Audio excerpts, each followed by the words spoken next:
Good evening, everyone. Welcome to M3 TV News, the stream that gives you the best news. This is your boy M3, and I have the crew with me. Say hello to Miss Danielle, everyone, Miss Chris, Queen, and First Lady Tammy. Ladies, you guys can unmute your mics because I'm going to give you guys a round of applause right now.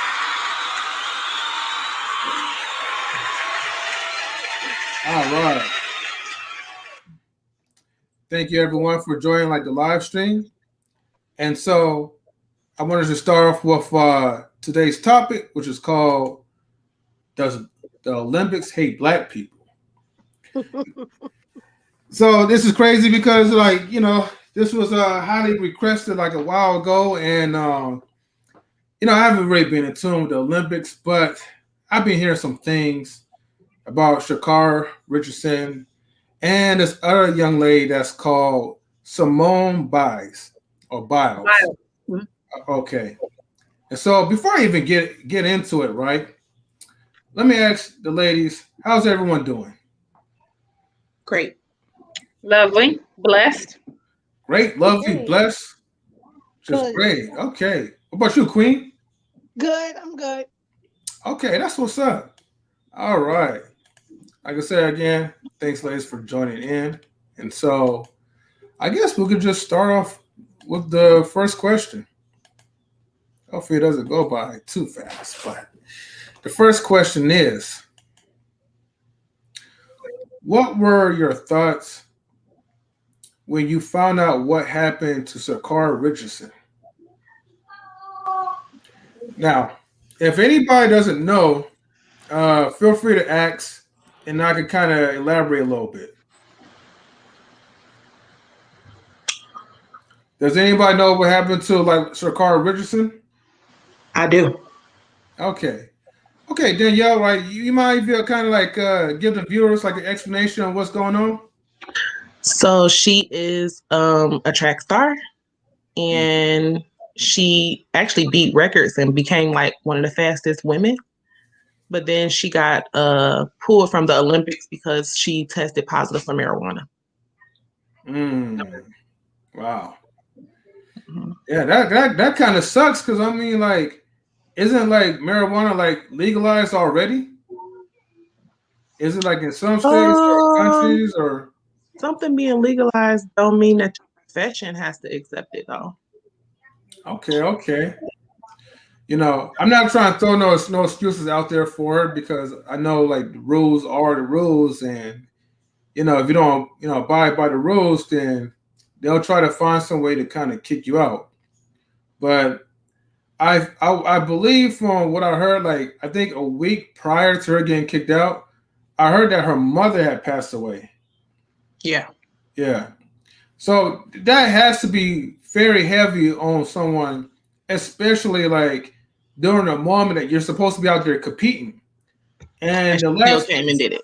yeah, and you did it, but the last thing you want to do is like get kicked out over something that I guess in the minds of other people could be like really small. And I think the reason why they probably look at it like it's small is because as if other people that are non-black got tested for other things too, and just pretty much just got like a slap on the wrist. Yeah, it was a white woman at the same time tested positive for like actual like performance enhancing drug. And so Mm-hmm. she like sha'carri, she admitted to using it and she said that she used it for the purpose of what you said. Like her mother had passed, she was just stressed. She didn't know how to handle the stress, so she smoked a little weed. Mm-hmm. But the white woman who tested positive for an actual drug that can enhance you, she was like, "Oh, I ate a pork sandwich." Yeah. And she Wow. got it. Oh my goodness. So yeah. All right, so that's how you could get out of it. Be like, well, somebody lay some weed in my I don't know, cup of coffee or something. All right. I don't think a black person could use an excuse like that. I'll say that again. I don't think a black person could get away from using an excuse like that. Yeah, that is true. But it just sucks. It's just sad that had to like happen, all within that week, Um Queen, what are your thoughts about it? Well, I knew something. It really, the thing that happened with the other athlete, it Mm-hmm. wasn't publicized. It was out there, and then it wasn't out there anymore. So I remember saying something to someone. They was like, "No, that's not true," and I'm like, "Yes, it is," but I totally just didn't look it up. But I mean, I'll say this, and I've said this before. Mm-hmm. Just because it's legal, we can't do what others do. And we need to realize that. It doesn't matter your reasons, it doesn't matter why you did it or what circumstances it doesn't we can't we don't get the same measures. You know what I mean? Someone used a performance enhancement drug, but sha'carri Mm-hmm. was all over the news for using marijuana. Mm-hmm. So we have to remember we can't, even if we walk the same way, we can't do what other races do. Simple.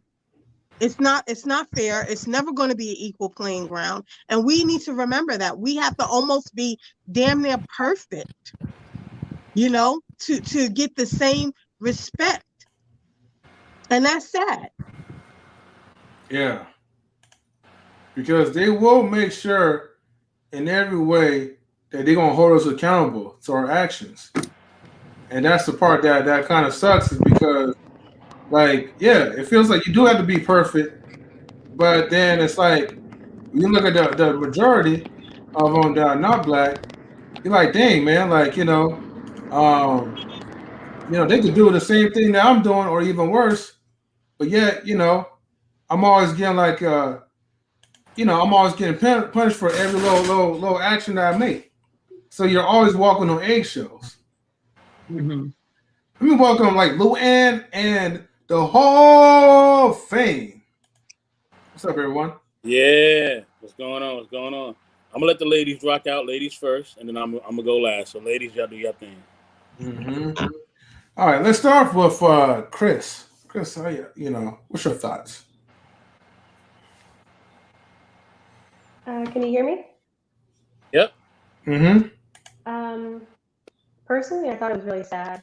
Like, despite what happened in the past, I understand that unfortunately, like the different institutions don't have to accept it. But since I feel like it wouldn't have affected her performance, they could have maybe turned a blind eye. But I felt really bad for her. But unfortunately, if she had the rules and regulations, Mm-hmm. you have to follow them. Everyone else technically should have to follow them, and so I understand why they made the decision they made.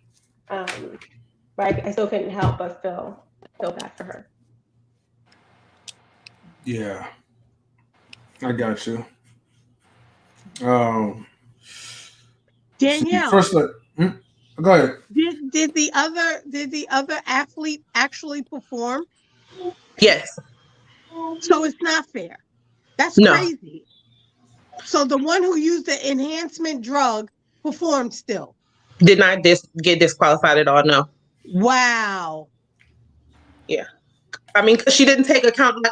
Sha'carri didn't have an excuse. She just took accountability. She just admitted that she did that and why she did it and got penalized. The other girl didn't take accountability. She said that she ate a pork sandwich.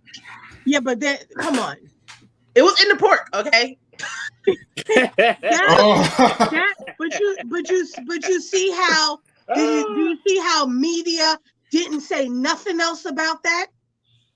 But Sha'carri was all over the news, so nobody knew that. Yeah. I didn't even think that the girl was able to I don't even know what thing she was performing in, but I'm just saying, do you see how media downgraded Sha'carri, had her on blast everywhere? Yeah. But this woman used enhancer and still got to perform for the US. That's messed up. Yeah. That's crazy.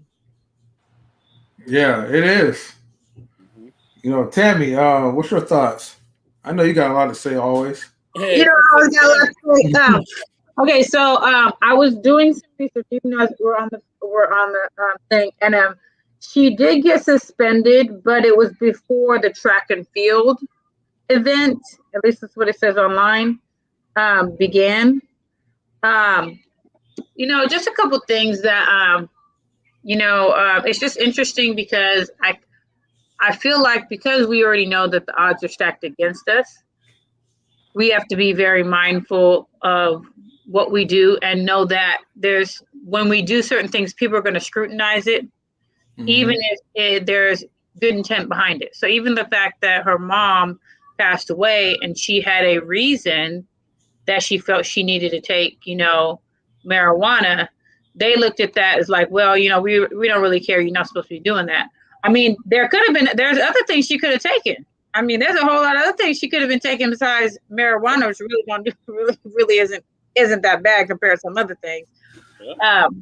But that's I'm just saying. So that's the thing is that because the odds are stacked against us, we do have to try that much harder, in order for us to get to where we need to get to. And because it's going to be scrutinized, and when we get there, they're going to find a way to scrutinize us and to push us out of where we're trying to go.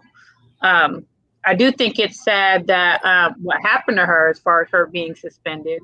I mean, I'm glad that it was where she was still able to compete, because it said that her suspension was for a certain amount of days.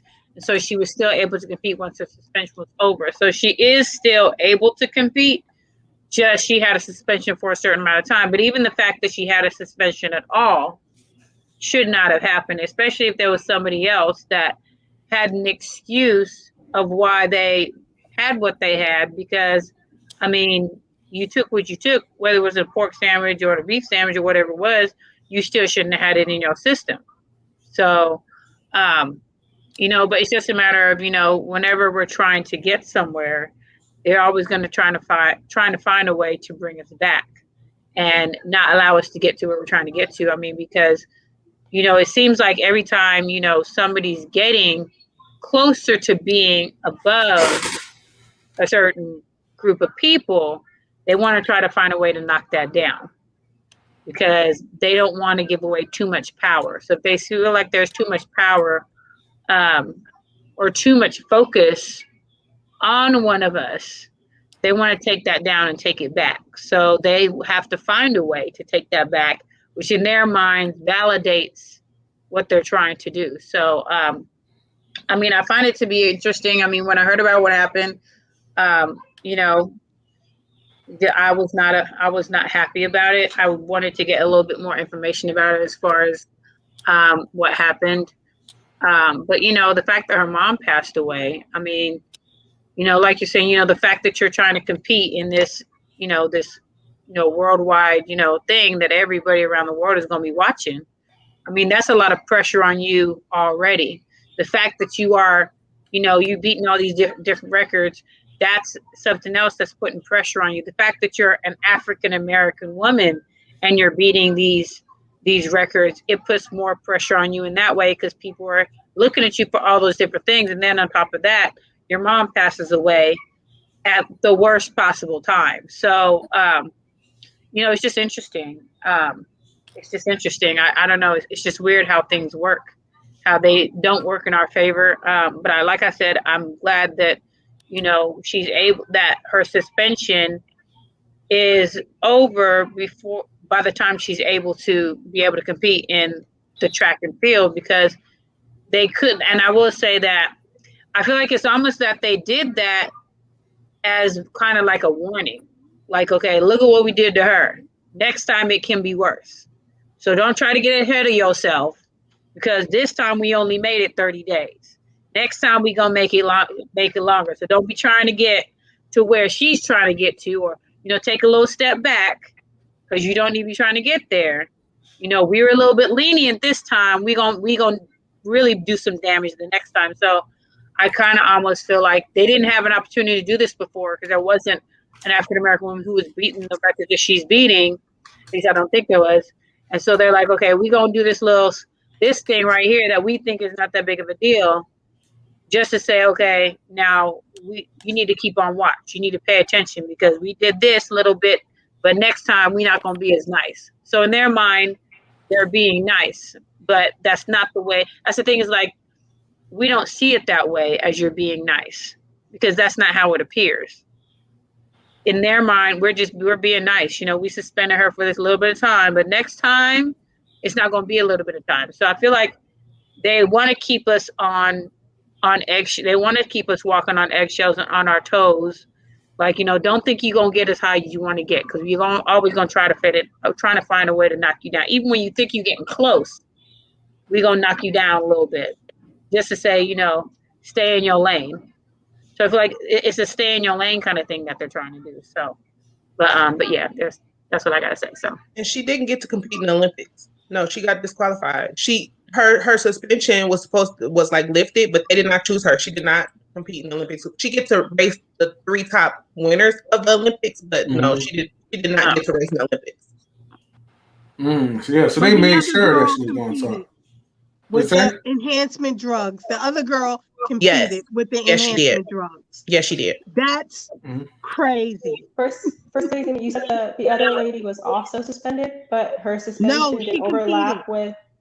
No, the white woman was not suspended at all. Suspension. Wait, hold on. Go ahead, Chris. I thought I heard that she was suspended. She was suspended, but her suspension did not overlap with her races, so she was still able to compete. Is that correct, First Lady Tammy?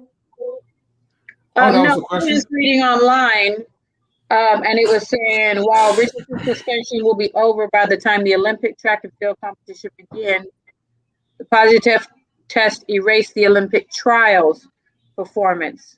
So she wasn't able to be in the Olympic trials, but the actual Olympic track and field competition, she's able to do that. Is that sha'carri, or is that the other? She's not. sha'carri. She wasn't, though.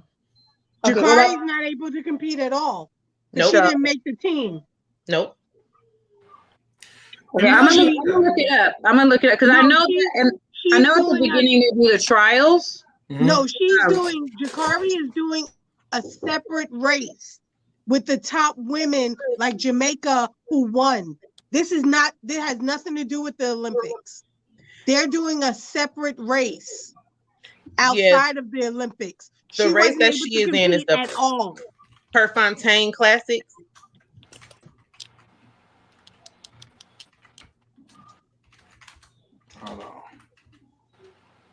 Okay, so okay, I see what you guys are saying. Okay. Yeah.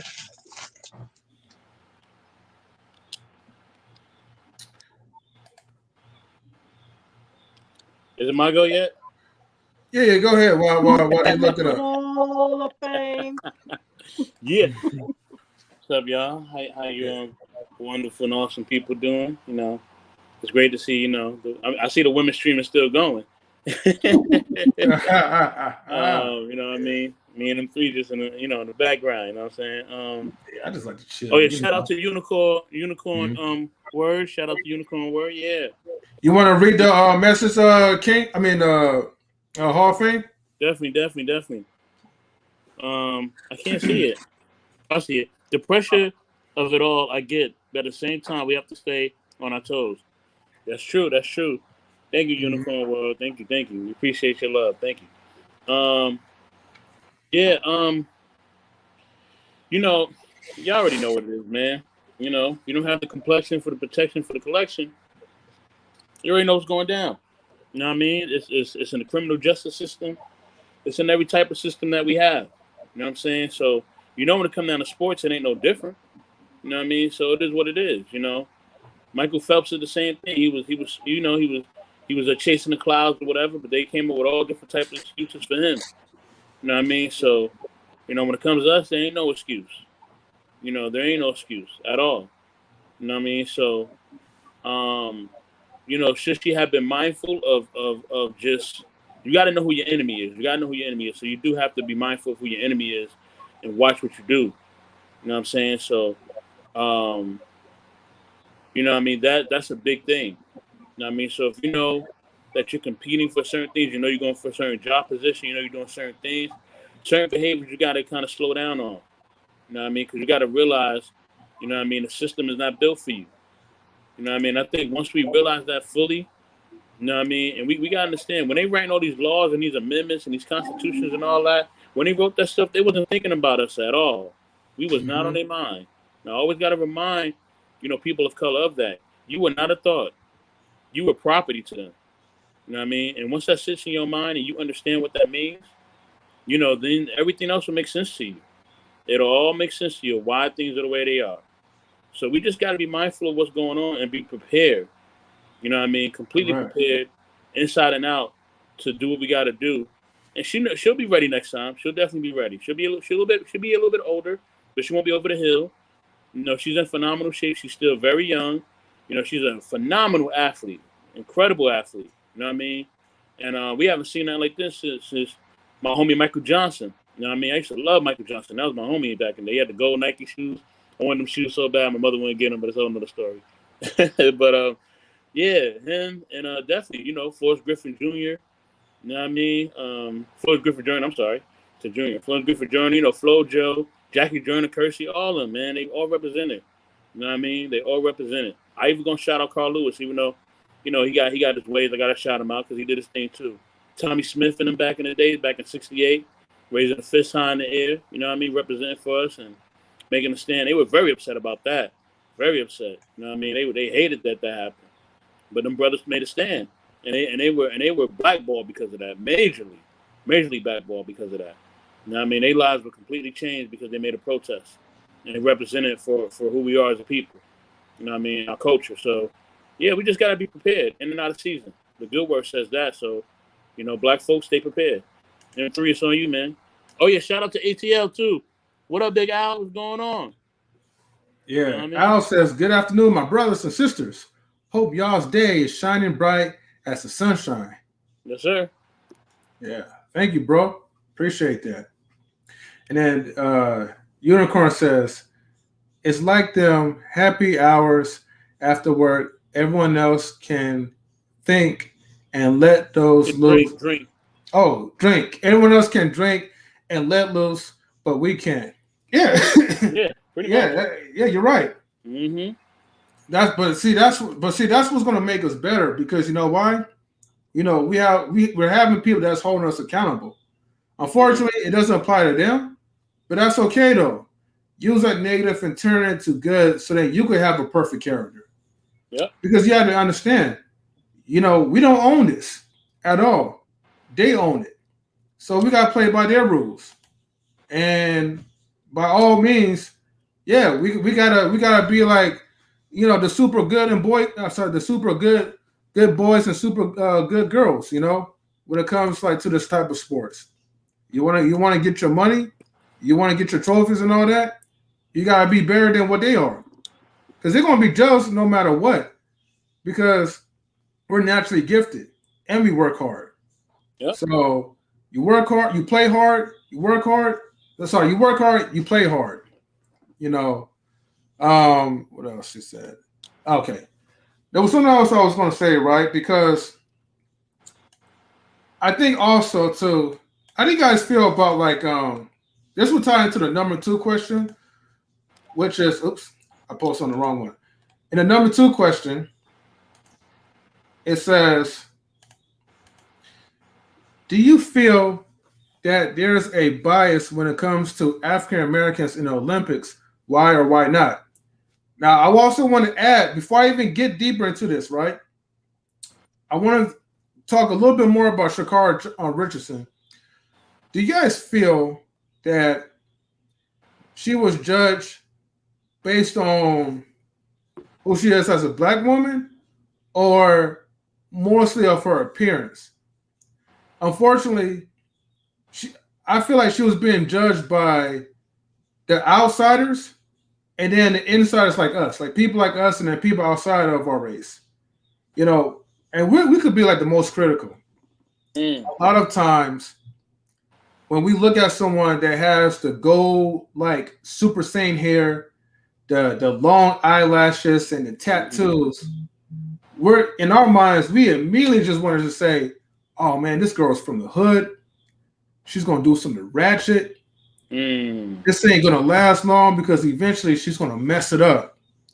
And the fact that, they found a reason to paint that picture of a ratchet athlete, that just validates, unfortunately, some people's mentality when they judge.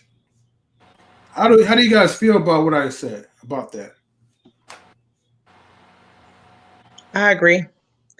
I did see a lot of backlash on her before even the marijuana came up when she first set those records.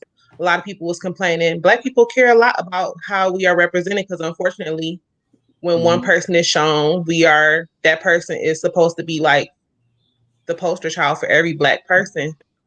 And a lot of people was complaining about her bright colored hair, her long nails, and was calling her ghetto. And then the fact that she did come up positive for weed was like, aha, like we told you, type of thing. Yeah. And so I think that even some Black people didn't have sympathy for her because she just proved the stereotype that they was putting her against. Right. Yeah, I agree. Unfortunately, any other thoughts, you guys? I mean, I totally agree. I think it's unfortunate, I feel like it's kind of like, oh, be your own self, but I'm only going to take the parts of you that I like and I'm going to throw away the other parts of you. She's a young lady who's been through hell and back, and for her to even be able to be on that circuit is a miracle. Even Simone Biles. But her grandmother was in the stadium. Every time she ran up to see her grandmother, and she had a lot of support. But I think it's also, unfortunately, once again, we can't do what everybody else do. And sometimes we are the worst critics of our culture. We're the first ones online smashing them. Even Gabby Douglas talking about her hair. It was Black women, but I didn't see no hairstylists stepping up to offer support or to do her hair. But the Black women were dragging her, and I think that's another thing. That's why I said that we're taught to hate, critique, and like damn near rip apart each other. So the other cultures, they don't have to do it. They just sit back and laugh because this is what has been embedded in us. Systematic racism. We are against each other for no reason. No reason. So what? Her hair is red. So what? Her speech is a little off. So what's her nails are long? She did a damn thing. And can't nobody touch her. But can't nobody just see that? They look at what projecting what I hate about myself, and I'm projecting that on you. You know? So I think it goes so much deeper than just the Olympics and racism. This is something that is generationally dug into us. You know, like it's crazy. It's so crazy. So And it's where? even worse. It's even worse with these younger kids because they're just out there doing whatever. So now you got this generation that I feel like is just lost and has no more, it seems like they have no moral compass. They're not, a lot of them are unwilling to listen or be reared in to Mm-hmm. told, hey, calm down, calm that down. You can't do that. I don't care if Joe Schmo do that and Eddie do that. You can't do that, you Yeah. know? So Wow. Okay. Well said. It's unfortunate that there is like a systematic type of deep rooted hatred.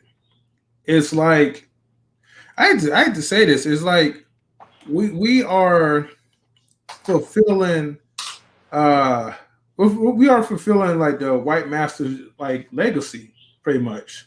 Um, I know it's a bad way to put it, but they their work is already done. You know, they planted the seed and it's growing to be like a whole bunch of weeds. You know, and I feel like our own people just continue on to like choke each other out. You know, if she was, here's the thing, right?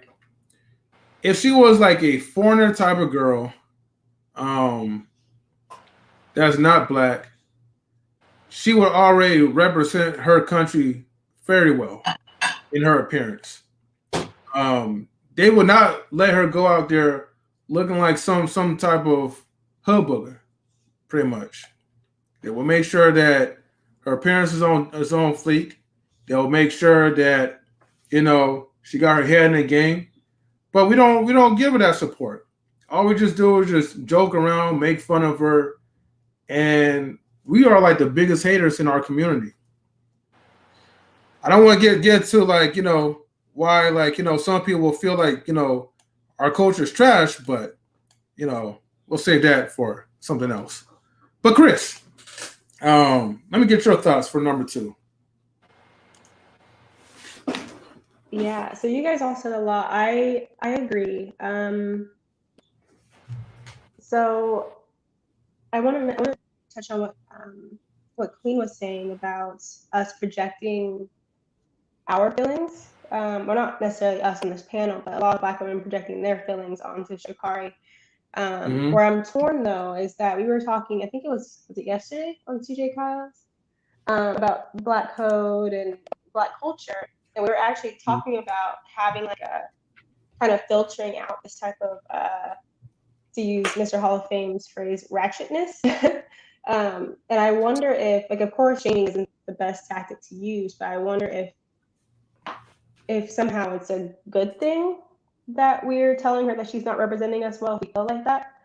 I personally don't care about how she looks going out to run, and I think like representing the country, I thought that was amazing, especially if she would have actually been able to go out there and win. I thought that would have been great, Mm-hmm. despite what she looks like, and how she chose to express herself, especially when it comes to athletics. I feel like the room to have a bit more freedom is there. And honestly, I understand what you guys are saying about systematic racism, but I feel like the field is one of the places where I feel like there is a bit more, people do expect Black people to perform well. And I think that even though that we see these issues in other areas, I do think that fortunately, I think that we do have a lot of faith on our side when it comes to Black people going out and being great athletes. So I think we've proven ourselves to be amazing, talented, skilled athletes.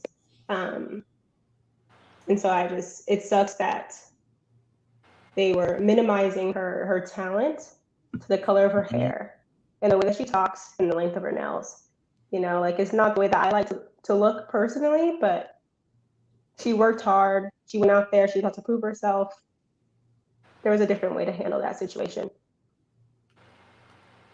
Okay, thank you, Chris. Appreciate your thoughts. Kashim says, "Hi, friends. Some of us don't know much about the Olympics topic. This is informative. Remember to click that notification bell so that you all can catch all 3 episodes weekly. Like, comment, and subscribe. Thank you very much." First Lady Tammy, let me get your head real quick. I mean, I agree with a lot of that's what's already been said. I mean, I do feel like a lot of times, you know, Black women, we tend to tear each other down, and I feel like a lot of times they just kind of put something out there, and then we bite at it, and then they just sit back and watch because they want to see us tearing each other down. So they just sit back and watch because they know that that's what we're going to do. So, and you know, I mean, you know, as far as her hair and the way she looked, I mean, that wasn't necessarily the focus of, you know, where she was, but that became the focus as far as, you know, her hair and all these other different kind of things. So, you know, I mean, you know, like I said, you know, because of where we are and who we are, we do have to be, you know, 2 steps ahead, and we have to be on our toes. And like I said, they're always going to try to find a way to bring us down and find a way for us to find a way to criticize each other rather than, you know, coming together. And I think that's the problem, is that, you know, there's so much criticism and there's not enough focus on coming together because there's so much separation that is being created. So, so I feel like, you know, that the focus is not where it needs to be. So. Okay. Thank you, Tammy. I see. Mr. Hall of Fame, did you get a chance to answer like number 2? Did all the ladies go? Y'all all went? Let me see. Did everybody went? Even you, Queen? Yeah, I went. Okay. I just want to make sure. All right, take it away, Hall of Fame. Of course, there's a bias. Like I said, we weren't even allowed to participate in the Olympics at one point. If y'all remember the story of Jesse Owens, everything he had to go through. So if you're not able to participate in an event, and now you're able to participate, you think something changed? No, it hasn't changed. They're just including you because they want to make money. And that's about it. That's all they want to do is make money off of it. You know what I mean? So of course, there's always going to be a bias in anything that we do. You know what I mean? You know, we are looked at, you know, in a certain light. You know what I mean? And they're going to always try to portray us in a certain light. And what we have to do is make sure that we are portraying the correct image instead of what they believe or what they think they see on TV or what the media is putting in front of them. You know what I mean? We got to understand the media is not for us either. All these different corporations and facilities and you know, and businesses, they're not for us. They're not for us. And like I said, when they were created, they didn't have us in mind. So we got to definitely remember that when something is created and it wasn't really even built for you in the first place, and it was built for you to basically be a servant or be an afterthought, then that's what you're gonna be treated like. And that's basically it. But I gotta get to my main man. DJ Eddie King is in the building. Let's go. DJ Eddie King? What's up, man? Hey guys, how you doing? We're doing pretty good. You know, shout out. Oh, sorry. No, I was just going to say, can you guys hear me well? Yes, sir. We can hear you. There's like a loud noise in the back, but we can hear you. Okay, let me fix that. No problem. I want to say shout outs to DJ Eddie King. He's the guy like who's responsible for making the beats. Yes, sir. Also, the beats for the women's the ladies' night live stream. He also made like the intro, the music intro. The intro, instrumental, and the closing one as well too. So definitely a shout out to that guy. He's fairly talented. Yes, he is. Follow his IG as well too. Yeah. DJ.Eddie.King. Applause, most definitely. Yeah. Hey, give him the round of applause or hit the horn, whichever one. M3, whichever You know what I mean? No, we're gonna give him a natural. We're just gonna give him a natural one. You know? Thank you so much, you know? Yes, sir. Yes. Thank you. Yes, DJ Eddie King. We can hear you. His background ain't that bad. We can hear him. Okay. Yeah. Okay, Because we want you to answer the number 2 question if you don't mind. Number 2 question, which is number 2 is: do you feel that there's a bias when it comes to African Americans in the Olympics? Why or why not? Well, I'm going to take it back to the beginning. I believe that there's definitely racism going on in any of the Olympics. Mm-hmm. Number 1, we got the president, the CEO, WBA World Boxing Association. You have judges there who are most definitely racist, and that's a fact. You have John Marino, you have David Singh, and you have the number 1 racism person of all time, Gloria Martinez from Nicaragua, which is also a Trump supporter, by the way. She's also a boxing judge. Okay. She just got awarded the WBA Female Judge of the Year. So, you go back and trace, it goes all the way back to Floyd Mayweather. He was definitely cheated. You go back to Roy Jones Jr., he was definitely cheated. Even the new boxers, that just approached, that just landed, they were definitely cheated out of a win. Instead of awarding the guy, Mr. Fox, they wanted to do a rematch. But by the time Gloria Martinez was investigated, she had already retired. Now, there is proof, there is facts on Twitter that she's definitely a racist, because if you go back and read her Twitters, she was talking crazy about Michelle Obama. Let's just say allegedly, even though you can go find it on Twitter. She said, "Okay, monkey face, your time is gone. Bye." And then, the co-founder of the Black Lives Matter was talking about how they should get Trump out of the office. Gloria Martinez said the CEO founder of Black Lives Matter should be killed. And this is the same lady who's a judge behind the walls of WBA. So there's definitely a lot of racism going on, and not just in boxing, all over.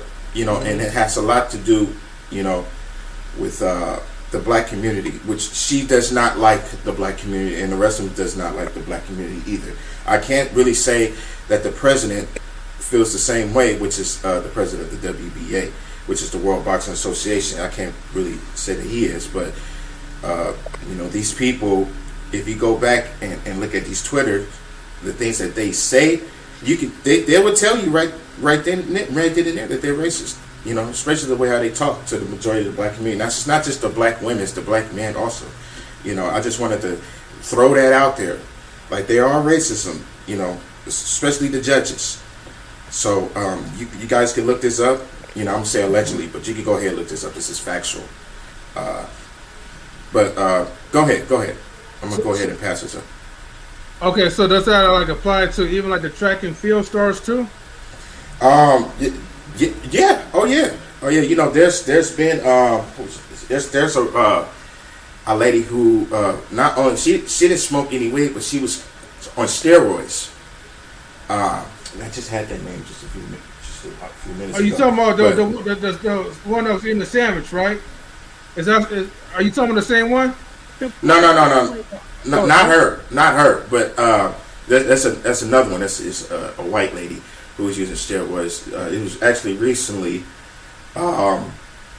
and they only suspended her for a few days.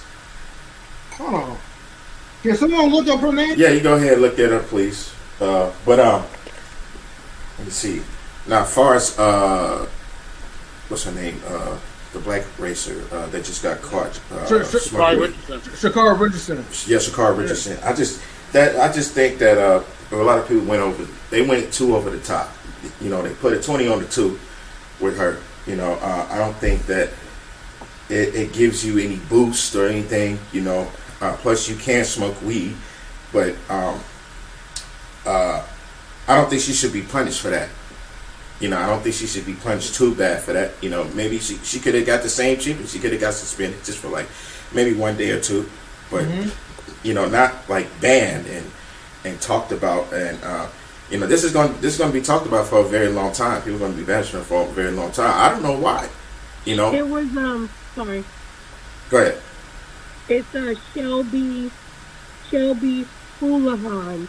She tested positive for steroids, and she ran in the Olympics. Wait, hold on for a minute. I'm just gonna mute you real quick so I can hear her. What was her name? Shelby Houlihan. Shelby Houlihan. Okay. Yeah. Wow. Okay. That's crazy. So, and you said she never got suspended? No, she ran. She ran in the Olympics, and she tested positive for steroids. Wow. You see, there you have it, right? This kind of, I feel like this kind of validates DJ Eddie King's point, which also ties in with the number 3 question. All right, DJ, I'm gonna just mute you real quick so you can hear me. Which validates like his point and the question: do you feel Sha'Carri Richardson deserves to be punished for using marijuana? Why or why not? And the thing is, okay, although you're gonna have some people, especially in our own community, that's gonna say she deserves it because she knows the rules and she knows that she's a black woman, and you have to abide through those rules. Otherwise, they're gonna get you out there real quick. I get that part. You know, we gotta be extra careful with anything that we do, especially when we're rising up to the top. But you have like some of these other athletes that are non-black that taking steroids, being tested for positive for having performance enhancement drugs like in their sandwiches, and it's like, oh, like nothing ever happened. Do you feel like it's the power of white privilege? I think it's privilege and hate. We keep on talking about Sha'Carri, but I mean, I just want to point out that that's not the only person that has been victimized, because I feel like she's a victim as well as the other people. Yeah. It's a woman from the UK, a black woman. She's a swimmer. And she had a cap that was made for people with more voluminous hair. And they wouldn't let her use her cap. It was 2 other women, I believe they were African, and they ran their blood and said that their testosterone was too high and they got disqualified. And then the Simone Biles, they was bashing her because of her mental health. I mean, I don't think that any of these things should be happening to us. And it's no excuse. But unfortunately, it's like, but what can we do about it? We can talk about it and we can shed light on it, but we do that all the time. And it still doesn't change. And that's the part that sucks, which I want to ask you this number 4 question, since we are going to talk about Simone Biles. Do you feel... Oh, I'm actually putting the wrong on chat. Hold on. Do you feel that... Okay, do you feel that she made the right choice when she chose to pull out from the Olympics? When she did? You strongly agree, yes? Yes. Okay. Why is that? I know mental health is important, but, and I know some people will probably support that decision, but if she was a black man who decided to pull out from the Olympics because of his mental health and he wanted to get that in check, do you think he will get that same support, or do you think he will get made fun of?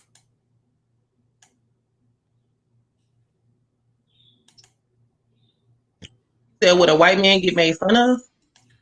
If it was a black man who pulled out for that same reasoning because of his mental health, do you think that he will kind of get the support that um what's her name that Simone would get? Simone.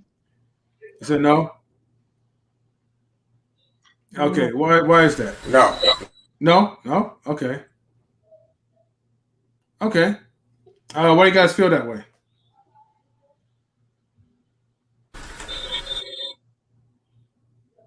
Go ahead. Feel Because free. they expect men to be stronger than that, you know, and they would consider it weak, which is not true. So, it's a societal thing. You're Mhm. supposed to grin and bear that. What's wrong with you? You ain't no punk.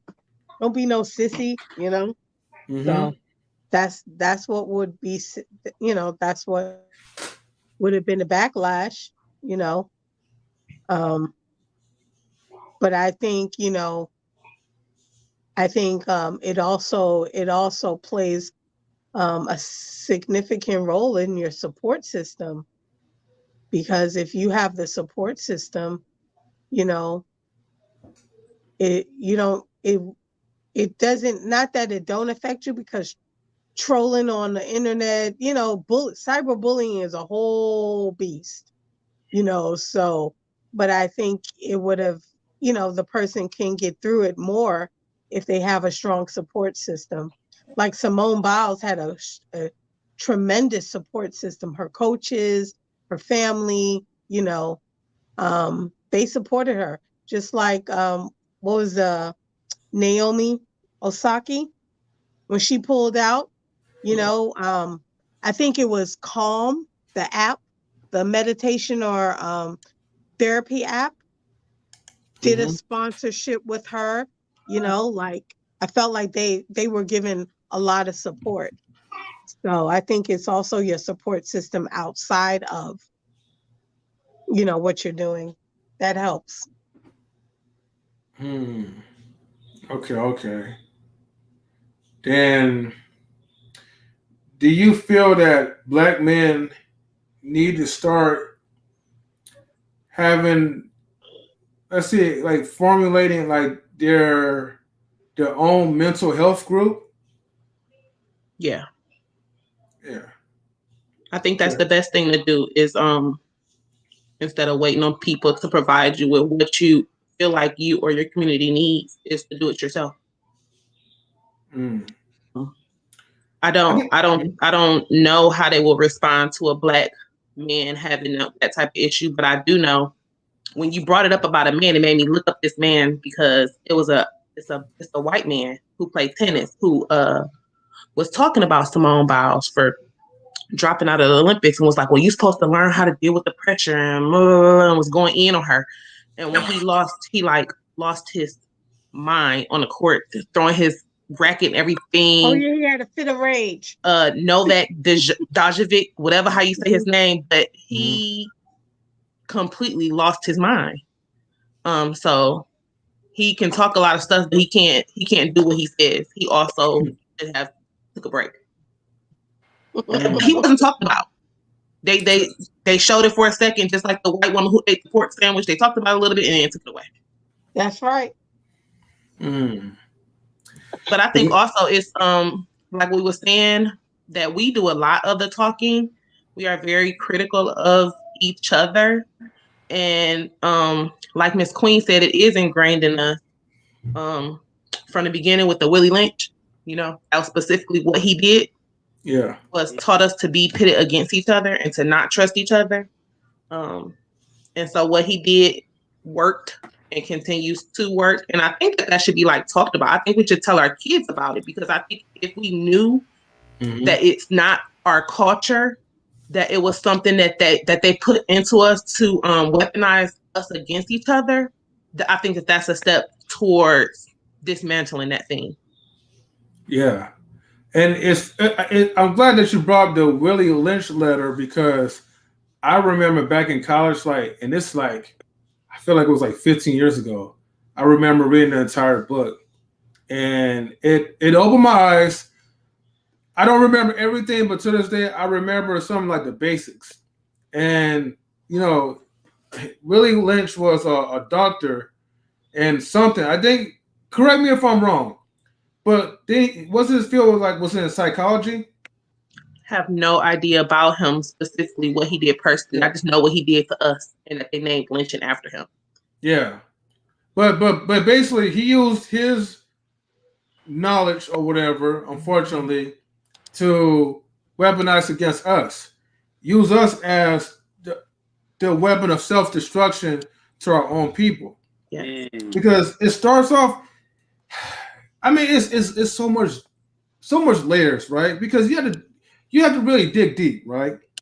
One, our original culture, even though we formulate new and different cultures, but our original culture was stripped from us the moment that our ancestors came to America. Was brought here. Yeah. We ain't come here. Yeah. You said what was what? Was brought here. We ain't just come here. Like it's a difference. Yeah. Yes. Thank you for that. Landing on us. You know what I mean? Yeah. Sure. Thank you for that correction. But yeah, we was forced. Our ancestors was forced to come into this land that was stolen, the stolen land, and so the culture was already stripped. Our ancestors had to adapt what they did, and so mentally, in order for you to create a Negro slave, you had to break them mentally. You had to show them that, look, your strong black leader that you look up to is no match for us, for them, pretty much. And they had to see that. They had to see the beatings, the raping, the killing, and all that. And so you develop self-hatred and distrust because you're emotionally traumatized, but then you pass that trauma and it trickles down to one community to the next. And then when you try to work with your brothers and sisters, it's so hard to trust them because you don't know if they're going to screw you over or not. And then this brings back to, well, I know if I go to the white man, the white man is going to be honest with me, or the white man is going to tell me straight up, or this, and that. That's all in that mentality, because we was already taught not to always be on guard and alert from our own people. Yeah. There's a off in three. There's a great documentary by the great Tariq Nasheed called Buck Breaking, and exposes the elements of this. Also, he has a film called Hidden Colors. I think there's 4 parts, and it shows the impact of African culture around the world, and how we're all connected and how we're all one, and how they just use different things to separate us, whether it's they use different languages, or they try to use the term nationalities, or they'll say, oh, no, don't say that you're African, say that you're Ecuadorian, or you're Mexican, or you're this, or you're that, or you're blah blah blah blah blah blah, instead of really claiming your African descent. They don't want you to claim that. They want you to deviate from that, because they know in that we have our true power. You know what I mean? So they don't want us to have the true power.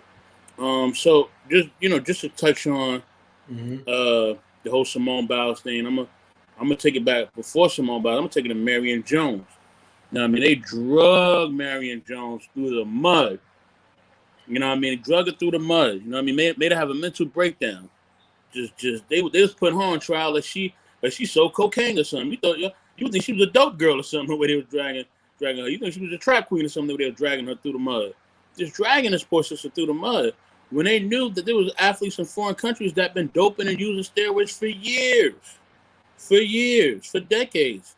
And then they're dragging through the mud like this. But for this sister, because she was such an incredible athlete, she was breaking so many records, they couldn't have that. They were like, no.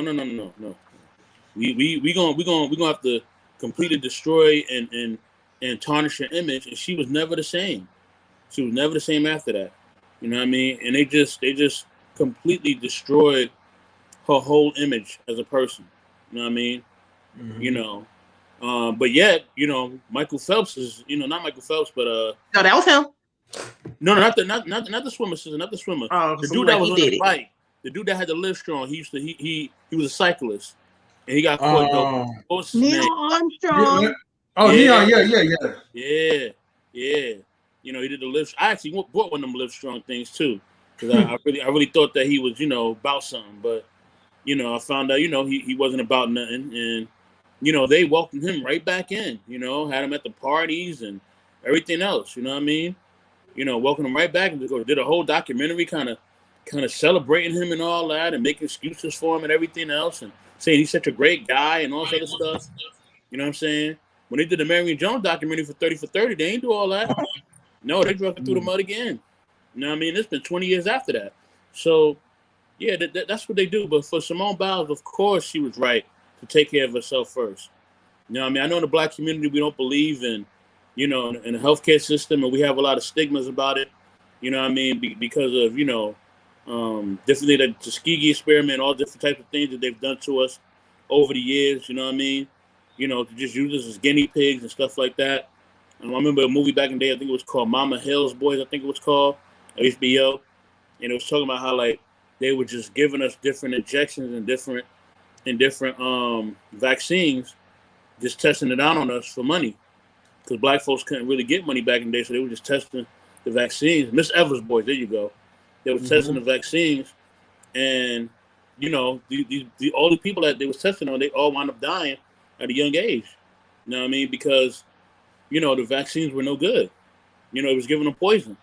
So Yeah, syphilis. we definitely have to be careful and definitely aware of what we're doing in the health in the medical health department. But if we do need medical health with different things, especially when it comes to mental health, definitely take this seriously. Definitely, I'm glad that she got the help that she needs, and I hope she continues to get the help that she needs. And for me, she's an incredible athlete as well. You know, and I know they were, you know, they were overjoyed that she wasn't able to compete. You know what I mean? Because she would have broke all types of records. You know what I mean? They said that she's the best, you know, the best gymnast in the, ever, period. So, you know, we got to keep all that in mind. It's all meant to try to tarnish and bring down our legacies and bring down what we stand for as a people. And that's it. Yeah. Chris, let me get your thoughts. So I guess on the initial question about sha'carri, I do think it sucks. It's unfair. You know, if you're looking, well, I'm still not too sure about what happened with that other lady. It says that she was banned for 4 years. I don't know the full story. But even if, you know, some people did get better treatment, if they have in the regulations that if you're doing certain drugs and your punishment is suspension, then I think, you know, they should follow the rules and they should do that for everybody. You know, it does suck that she tried to self-medicate, you know, after her mother passed, and you know she got punished for that in that way. That just sucked. I do think that, you know, she has to claim some accountability there, unfortunately, even though it may be really hard. When it comes to Simone Biles, this was a tough one for me because as an athlete, you're told to leave it on the field. I believe her anxiety was coming from this move that she was expected to do that was just really high complexity. It was really difficult for her, and she, you know, hadn't quite nailed it before the Olympics, and she wasn't ready to do it at the Olympics, and it was making her really anxious, and she was having trouble sleeping. So I'm assuming she wasn't in the right mindset because of everything leading up to the Olympics. What's hard for me though is that I do. Part of me wishes. Like, of course, I'm happy she was right for her, but part of me does wish that she had maybe adjusted her routine, because being an athlete is very similar to being a celebrity when it comes to like the Olympics, like being an athlete on the grand stage. And now I'm afraid that which I'm pretty sure she probably doesn't really care about. Her health is more important than her image, but I do feel like she's going to probably become somewhat irrelevant. You know, like this may be her last time competing. You know, you can't be a gymnast forever. It's hard on the body. And so I'm glad she chose her mental health, but I do wonder, you know, what it would have been like if she had found a way to still compete and, get out there and kind of push through it a little bit. Because a big part of being an athlete is pushing through your fears, pushing through the limits. Of course, you don't want her to die on the stage, which was a risk. But I do wonder if there was a way for her to kind of adjust her routine so she could have still performed. But I respect her decision. Like I wouldn't trash on her for making the decision she made. But I do think that she's risking. This could have been her last time competing, And so hopefully we see her in 4 years. That's all I hope for. Hopefully she's doing better. We see her in 4 years and she's better than she's ever been. Yeah. Thank you for sharing that. DJ Eddie King, what's your thoughts about this for number 4? For number 4? Yeah. Do you think Simone Biles made the right choice when she pulled out of the Olympics when she did? Yeah. She made the right call, because if she didn't, she would have suffered more consequences. Okay. Thank you. But I want people to understand something. When, as far as the black community goes, like for the black women and black men, in order for them to even win any type of gold medalist or anything, you have to keep quiet. As far as like if these certain type of people, I'm not gonna say white folks, but because there's other people involved and nationalities involved in this too, that are non-black also. When they see you pushing a movement, for example, if they start seeing you pushing the Black Lives movement, if they start seeing you pushing the George Floyd movement, if they start seeing you pushing any type of movement, you will not be awarded. Your decision will be already made before the fight even happens or before anything happens. You know what I mean? So you will be completely canceled from the beginning. Even if you do win, you're still going to be canceled. So if they see you pushing this type of movement, you will not win anything. So it's basically they're telling you to keep quiet. So which happened to a familiar boxer who won a gold medalist only because he wasn't pushing that movement. He wasn't pushing any type of movement. He has a social media, but he don't even be on social media. He don't say anything that has anything to do with black that's wrong or right. So by him winning that gold medalist, that's the only reason why he won that, because he kept quiet. You see what I'm saying? So this is what's happening right now. It's not just white folks. You know what I mean? Well, first of all, the president of the WBA, he's not white. He's a Hispanic. Gloria Martinez, she's Hispanic. There's multiple people who are teaming up against the black community when it comes to a lot of things, because they don't want to be honest with themselves that we are good in a lot of things. We are good in basketball, tennis, swimming, running. We're good at everything. To be honest. So they're just trying to do their best to tear us down. They want to find reasons to tear us down, But as long as you don't say anything, you're not pushing any movements or nothing like that. Sometimes the majority of us do win. And I just feel like that needs to be something done with this. Especially with the judges. As far as the girl who smoked weed, I don't think that she should be, I don't think she should be banned. I don't think she just serve consequences, because there's a difference between, if you're a weed smoker, there's a difference between using steroids and smoking weed. If you smoke weed, it's going to be in your system for like 2 to 3 weeks, depending on what you drink. If you use steroids, it's going to be in your body for months. Okay, you're still going to have the juice. You're still going to have the ability to be Incredible Hulk or Superman. You're still going to have that juice. It's going to take some time to get rid of that. But as far as weed, it's not going to. It doesn't even give you a boost. It just sometimes it opens your eyes to see what's really going on. Mm-hmm. You know, I guess it makes certain people feel that way. It makes you aware of a lot of things. You know, I don't think she should be banned. You know, and I think the other the lady she pulled out at the right time. She pulled out at the right time, and I'm glad she did it because she definitely was going to receive a lot of. She's definitely was going to serve some of the consequences if she did not do that. You know, Yeah. so she made the right choice. But yeah, you know, as far as anybody else, you know, saying that she just, you know, a lot of people deserves this and that. First of all, these people are not in these Olympics. You know, this stuff is hard. This stuff not easy. Playing basketball is hard. Mm-hmm. You know, boxing is hard. You know, Yeah. Playing tennis, all that stuff is hard. You know, these people work hard to get to where they at today. You know, so I'm not gonna tear them down or tear them apart. You know, because I know they worked hard to get there. You know, and that's all I want to say on that. Go ahead and pass this to we'll pass this Mr. Hall of First Fame Lady. or First Lady. Here we go. Yeah. Actually, yeah. Wait. Actually, hold on for a second. Hall of Fame. Did you get a chance to speak for a minute? Oh yeah, I did. I had a whole spiel. Yeah. Okay. I just want to make sure. Like, you know. Kind of Yeah. quiet. Okay. Yeah. Yeah.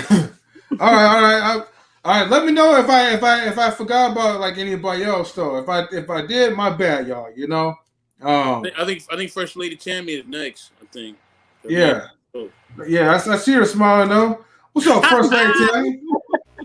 Also, I just wanted to say I apologize, you guys, for being late. Traffic. Okay. No worries. We're glad that you're here. Yep. Yeah. All right, First Lady Tammy. Oh, and chat, don't forget to like get these likes up. All right, First Lady Tammy. Like and subscribe. Let's go. All right, Tammy. So I wrote a few things down. So first of all, I absolutely love Simone Biles. I've loved her for the longest time. I think she's an amazing athlete. She does what most people, even though they criticize her, most people could not and would not do. I do think that she made a good choice because I feel that. I mean, I think that there's probably more athletes that need to take some notes from her about addressing their mental health, especially when it comes to sports, because there is that attitude of, you know, you got to fight through everything, and the reality is there are some things that you cannot fight through, though, no matter how hard you try. So I feel like there's a lot of athletes that probably need to address their mental health. I feel like mental health is not talked about as much as it should be. It's not addressed as much as it should be. And then there was something that I read about where there was another athlete like years ago who was in the same position as Simone Biles, and she continued to compete, and she actually injured herself to where she was paralyzed. So I mean, I can't even remember what her name was, but I read that, and it's just interesting because, you know, the Olympics and just sports, like DJ Eddie King was saying, you know, they're hard work. Not everybody's able to do it. And, you know, there's a lot of pressure on you, especially if you're supposed to be competing in the Olympics. There's so much pressure on you. And once again, you know, she's a young Black woman, you know, there's a lot of, there's a lot of people that are looking at her and watching her to make a mistake. And, you know, it's interesting that so many people were criticizing this decision she made without even being able to be in her shoes at all. And so, you know, I think that, you know, you have to do what's best for you, especially when you're in the spotlight. You have to do what's best for you. I mean, you know, being in the spotlight is nice. You get all these, you know, all these different things, but you have to know when your mental health is at stake and when it needs to be addressed and when you need to take some time away to take care of it. Even as a teacher, they tell us to take mental health days because they know the stress of being a teacher. And I mean, some teachers don't do that. So that's why you have some teachers that will, you know, they'll be worn out and they won't do as good of a job because they're just not there anymore because their mental health is just destroyed because they didn't take a break. So I feel like, you know, I feel like, you know, in what she did, she's a role model because she addressed something that some people don't, you know, even where you have these young kids that are dealing with so much and they don't address their mental health. They just decide to keep on going, and they don't realize that your mental health is extremely important. So, I'm glad that she did what she did. And then she went back in and she competed. I think it was on the balance beam, and she won the bronze medal. And then I was reading that she said it means more than all the goals because I've pushed through so much the last 5 years and last week while I've even been here. So even though she won that bronze medal, she said it meant more to her than all the goals. And it's probably because she probably needed to address her mental health even before now. And she decided not to. She decided to keep going because that's what they tell you to do. And it's finally, she said, you know what, I'm going to do what's best for me and pull myself out, even if people are going to be looking at me. And I'm pretty sure she knew that because of what she was pulling herself out of, that people are going to have something to say. And she knew that she was going to be criticized for it. But it says a lot about her, the fact that despite that criticism that she knew she was going to get, she still chose to put herself first. So I think what she did was very courageous. It was very brave. It was very smart. And I think a lot of athletes, a lot of people need to take some notes and, address what needs to be addressed. Don't think because there's going to be, if you're not there no more, they're going to find somebody else to fill your shoes. Yep. They're going to find somebody else for that spot, and they're not going to care. Once you're gone, they're not going to care.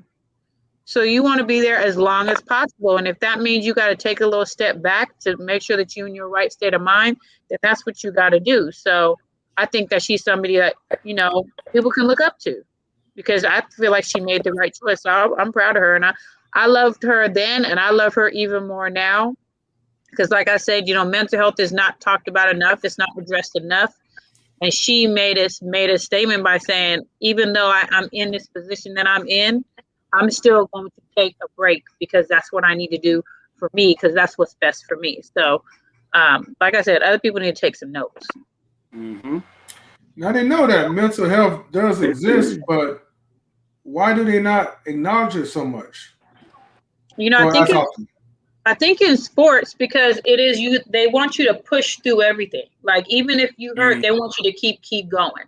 Mm-hmm. And so I feel like there's a lot of athletes that they keep going until they can't go no more. And even when they feel like they can't go no more, they still keep going because they don't want to let down their parents. They don't want to let down their fans. They don't want to let down their team. So instead of thinking about what's best for them, they're thinking about what's best for everybody else. And you need to worry about what's best for you. Your mental health is so important. Once that's gone, there's not going to be a whole spot left for you that you're going to be able to deal with. And that's the thing is like, they're so worried about making sure that everybody's, happy and wanting and seeing them be successful, all these different kind of things. But you can be even more successful when you address that because you'll be your best self. You can't be your best self when your mental health is not intact. You can't be your best self. So it's a matter of, like I said, that they're so worried about disappointing so many people because people put so much pressure on you. They're like, oh, no, come on, you can do it. Oh, yeah, I know you're not feeling that good, but, you could push through that. And that's the thing is like, let's push through. You could push through. Don't worry about that. It's like, sometimes you really need to take time to hear people. Yeah, I think sometimes they may even say to people, I'm just not feeling it. And then you got to be like, oh, no, I know you said, but you can keep going. Come on now. You can go one more. It's like, you don't even know what they're dealing with. To keep telling them to keep going. And they're trying to tell you, I can't keep going. It's like now they got to think, okay, should I disappoint them because all these people is counting on me? Or should I just take a little break? They're like, no, there's too many people that are counting on me to do this. And like I said, you have to look at yourself and what's best for you because you need to be in your right state of mind. Okay. When people do apply that pressure, do they apply that pressure to keep going based out of motivation and love or out of pride? I think it's part of it. Like I think that I think sometimes it is like, that they want to encourage them and say, you don't have to give up. You can keep going. I think part of it may be that. But that's the thing is that in you trying to, in your, mind, encourage them, you don't know how much damage you're really doing by encouraging them as much as they do if you're not really hearing what they're saying. Like if somebody's telling you, I need a break, I just need to take a little step back. You need to really hear what they're saying instead of just saying, I want to encourage you, keep going, keep going. Like really hear if they're trying to tell you, I can't keep going right now. So that's the thing is I feel like sometimes people, I feel like, when people have this tunnel vision, they don't hear. They don't hear when people are saying things. They're so focused on things, they don't hear when somebody's trying to tell them something. I think that's part of what the problem is, that we need to do a lot more listening, not hearing, but listening to what people are saying. I think it's also the pressure from if they're sponsored by a brand to do it. There's a runner with Allison Felix. She's a single. I don't know if she's single mom, but she's a mom. No, she married. Huh? She's She married. married. Yeah. So she was going through this thing with Nike allegedly, and she left Nike, and she said in her interview that she was kind of disappointed or offended when they asked her to be a part of a female empowerment ad when she was going through a battle with them with being a mom and being an athlete and being a brand ambassador. So she left them, went to a Athleia. That's a woman's workout wear. They started sponsoring her, and she started her own shoe brand, and that's what she ran in, her shoes. But I think it's also the pressure to want to be a part of, I'm gonna call it the man brands, like instead of us as Black brands, because we have some very powerful and very successful Black owned businesses. Instead of them stepping up and saying, hey, I'll be your brand ambassador, we want to go to the ones that are well known and support them. But once again, we don't go after the ones that look like us. Like we can end a lot of stuff with our dollar. Our dollar is very powerful because we like to spend our money, but we choose to spend our money on what Versace and Gucci and Louis Vuitton and Coach. Them people don't care about you. We don't want to go to the we care about that dollar, but we don't want to go to the the Mushoot in Brooklyn. It's an African designer. I mean, he's a Courtney something in Brooklyn as well. We don't support those Black brands because they're not well known. Oh, I gotta wear red bottoms, and so we're giving all this support to feed their racism, because once again, they're gonna be who they were. They're gonna stay who they are because we have the power to change it. That's how we have the power to change it. That whole movement with buy Black, like it goes deeper than the Olympics. Our dollar don't circulate in our community only but 45 minutes. Ooh. Because we have no banks. We don't have a grocery store, So we have no power because it's when you hit people in their pockets, that's when you get their attention.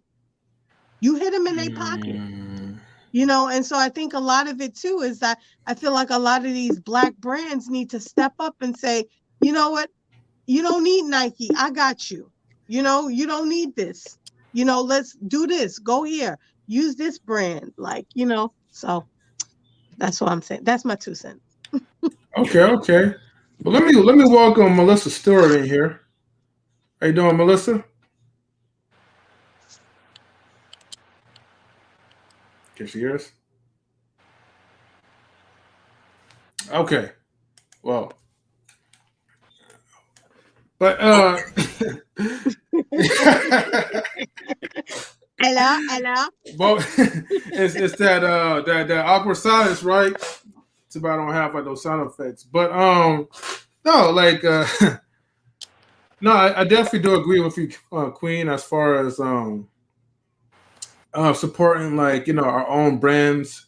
There's too many rappers like flaunting like the Gucci and that and honestly like speaking of like those brands, right? Didn't like okay Gucci did something. Oh, Gucci had like one of those it was a designer shirt or something, but it had like a black face or something. Yep. I thought And that was Versace. was it Versace or was it Gucci? I don't know. I'll look it I up. think it was Hold Gucci. on. I really think it was Gucci, I but think Versace was Gucci. what you say? It was Gucci. Okay. So like like of course black folks was temporarily outraged. And the reason why I said that is because It was I right back in remember that Gucci. Yeah. I remember T.I. was like, well, like for 1 month or so, allegedly, we should do like a strike and not buy their products. Meanwhile, Floyd Mayweather is like, man, like forget that. I'm gonna buy them anyway. I don't care about y'all like that. It was Gucci, and it was a sweater. It was a sweater, so it was like a It's a sweater. sweater that came up on the nose, and it had like big red lips or something. Yeah, Okay. a blackface sweater neck or something. Yeah, I have a picture of it. You want me to send it to you? You know what? Yeah, send it to me because Okay. if I could upload it, like I would definitely post it on there so we could like look at it.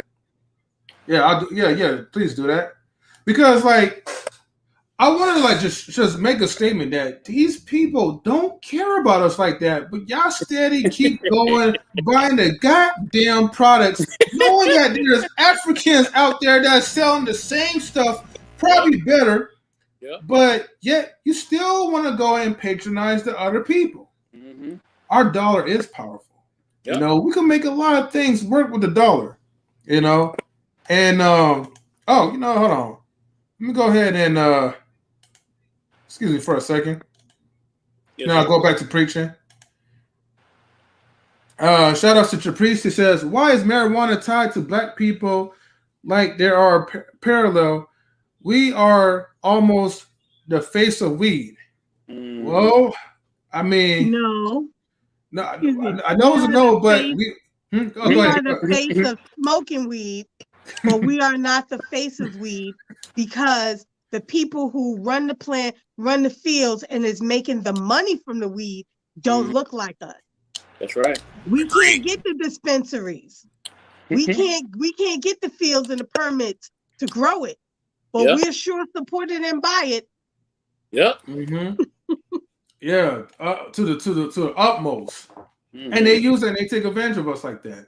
Oh yeah, we're a bunch of potheads or whatever, or we're lazy, or stupid.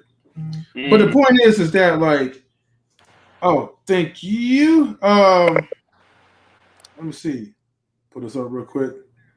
Oh, I was thinking he was going to show me like a website. Can I even pull this up from here? Hold on for a second, okay? You know what? Anybody else have any comments that y'all guys want to say? While I pull this up. I can speak while you looking up something. Oh, thank you, sister. All of this stuff is crazy, and like we was talking about the Willie Lynch letter, it's no whys. The Willie Lynch letter is why. It teaches us to be pit against each other. It teaches us not to trust each other. It teaches us that we only can trust white people. And so when they don't want to go to a black business to have a black business represent them, they want to blame it maybe on, oh, well, they can't pay me as much. But the only reason that white company can is because we represent them so much that they got so much traffic. Like we make these brands. When rappers start rapping about these brands, they profit skyrocket. So if they could just rap about a black brand, that black brand could skyrocket too and be able to pay as much. But we don't want to see, unfortunately, another black person do better than us because that's what we were taught to do. And so it's hard to break when we don't know. Like I feel like I said, if you have never read the Willie Lynch letter or read the book, you should absolutely take some time to go read it, because if you did, you wouldn't be so quick to feel like we need to be accountable, or feel so strongly about us having, so much responsibility. We do have a responsibility, but when it's not something that we just do, it was something that was forced on us. Not only did they bring us here, they took our names. They beat our names from us. They beat us away from that language. If you was gonna study and learn how to read, or they cut your tongue out. Yep. Like, it's so much that they did to us, that to just simply say we should be accountable is an insult. It's way much more greater than being accountable, when what they did to us was made to last for at least 300 years, but longer. You know what I mean? We haven't, segregation just stopped in like 64. You know? Yeah. All the other races that may have had horrible things happen to them, they have gotten help. Our government has paid people for the things that they have went through. They have admitted they're wrong. And they won't do that for us. Not only will they not do that for us, they're teaching the exact opposite. It's private schools out here right now that is teaching us that not us, but teaching these white people that slaves are Black immigrants that came here, and that Black Lives Matter is what is causing the dissension between people and the police, and just they're just completely lying. Yep. On what the history is, and they're making it our fault. They're not going to take accountability. They're not going to pay us for what they did to us. Getting government assistance shouldn't be looked down upon, because that's how this country was built. Yep. When they took away slavery, the government paid these people money because their work labor was took. It's so much that they have done. It's so many things that has happened that if you don't know your history, it's so easy to say, oh, well, you should be accountable. You're lazy. When that's not it. Yeah. Yeah, we were independent. And when a white person can lie and say, oh, well, he whistled at me, they go and burn down our communities. Even if it's insurance, those insurance companies don't pay. They don't come back and apologize. They don't. It's just, we really need to learn what has happened to us and how it's happened to us. Yeah, think about Black Wall Street too. Black Wall Street, the Tulsa massacre. The Tulsa, It's more than Tulsa though. Oh my gosh, it's way more communities that has happened to us. Whenever a white person will get angry or say something, they will come to our lucrative Black communities that were independent and bomb them. Yep. It's not just the Black Wall Street. That's the one that we speak about most. But we have way more lucrative independent Black communities, and that's how they took us down. Is because they would just come and bomb those communities specifically and make them broke, and then not pay them for it, so that they could not rebuild. Right. It just start the destruction off while it's early on, wipe out the history of it to make it seem like we never was a race that was achievable. Let me just say this real quick, M3. When people the great sister was just saying right here, Mrs. Danielle. With that being said, when people say that we got to be held accountable, it's insensitive. It's very insensitive. You know what I mean? You're not thinking about the years of oppression, the years of colonization, the years of just them stripping our identity and our culture, and basically trying to completely, eliminate us as a people. That's still happening. You know what I'm saying? And they've used different tactics, to try to, to completely, miseducate us and just completely, because it starts with the mind. You know what I mean? If you can control the mind and you control the emotions, you control a person's spirituality, the body is easy after that. That's easy. Because you already broke everything else that means something. Even the good word says that. I mean, so we gotta keep that in mind. You know what I'm saying? They stripped us of our core. When you strip somebody of the inside, everything else on the outside means nothing. They're just a shell of themselves. And that's what people have to understand. We got to really start supporting each other. You know, we got to fight for these reparations. We got to really fight hard for these reparations, man. Like really, really fight hard for them. Because, you know, right now they're talking about they don't want to give us reparations and all that. We got to fight for them. They're giving everybody else their reparations. We need to get ours too. You know what I mean? That's really the bottom line to it. But I'm moving on. CJ, what's going on, man? Oh, wait. Hold on. Hold on. You guys, right? And CJ, what's up? Thank you for joining the live stream. Chris has to go, but I wanted to shout out her YouTube channel real quick before she has to go. And CJ, going to get right back to you. Sorry, bro. Chris. Thank you. Yeah. I'm going to zoom you in real quick, okay? If you don't mind. Okay. All right, go ahead. Hey everyone. Well, thank you so much for having me again. You guys keep these conversations so interesting, and I always learn so much from all of you. So thank you all for your commentary, and thanks for the invitation, M3 and Hall of Fame. But you can follow me on Instagram at The Blooming Ebony, and you can find me here on YouTube, The Blooming Ebony, and I would love to have you in my community. And so I hope that you follow and subscribe. As always. Yeah. Later, Chris. Bye. Later. Thank you. Yeah, thank you so much. No problem. Bye. Okay.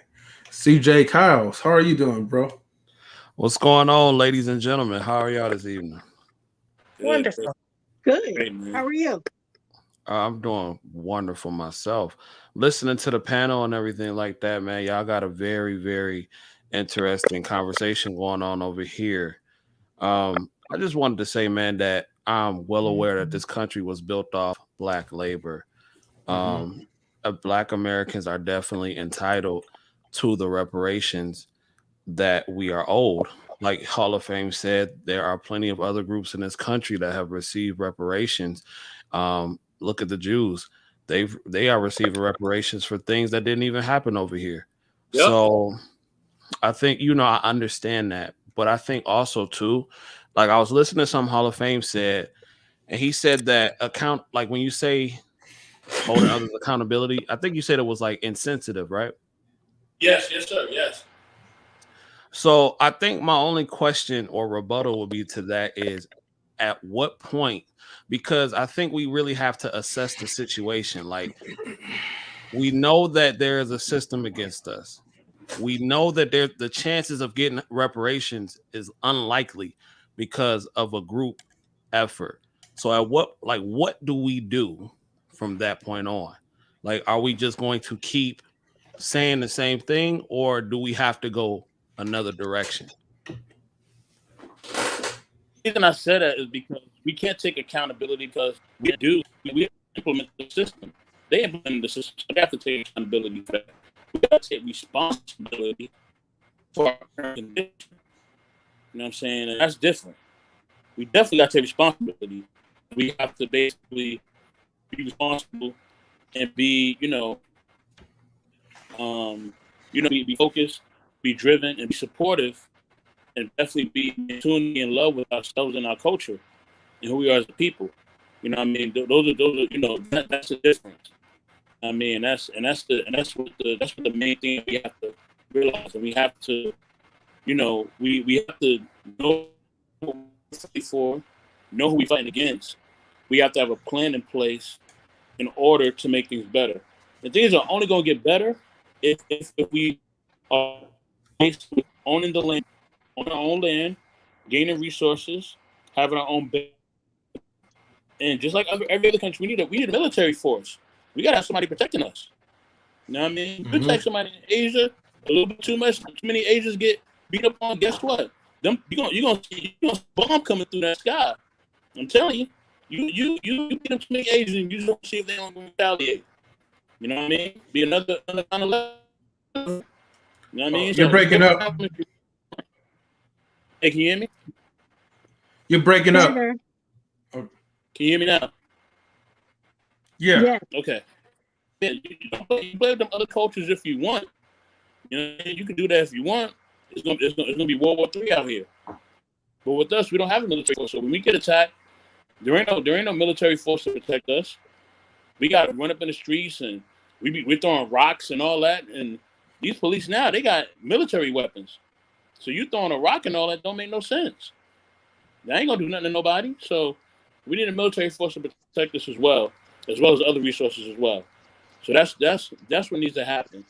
We need a whole bunch of stuff for us to be equipped for this war that we fighting internally and externally as well. So that's what I got to say about that. But I was good. Go ahead. No, go ahead. Sorry.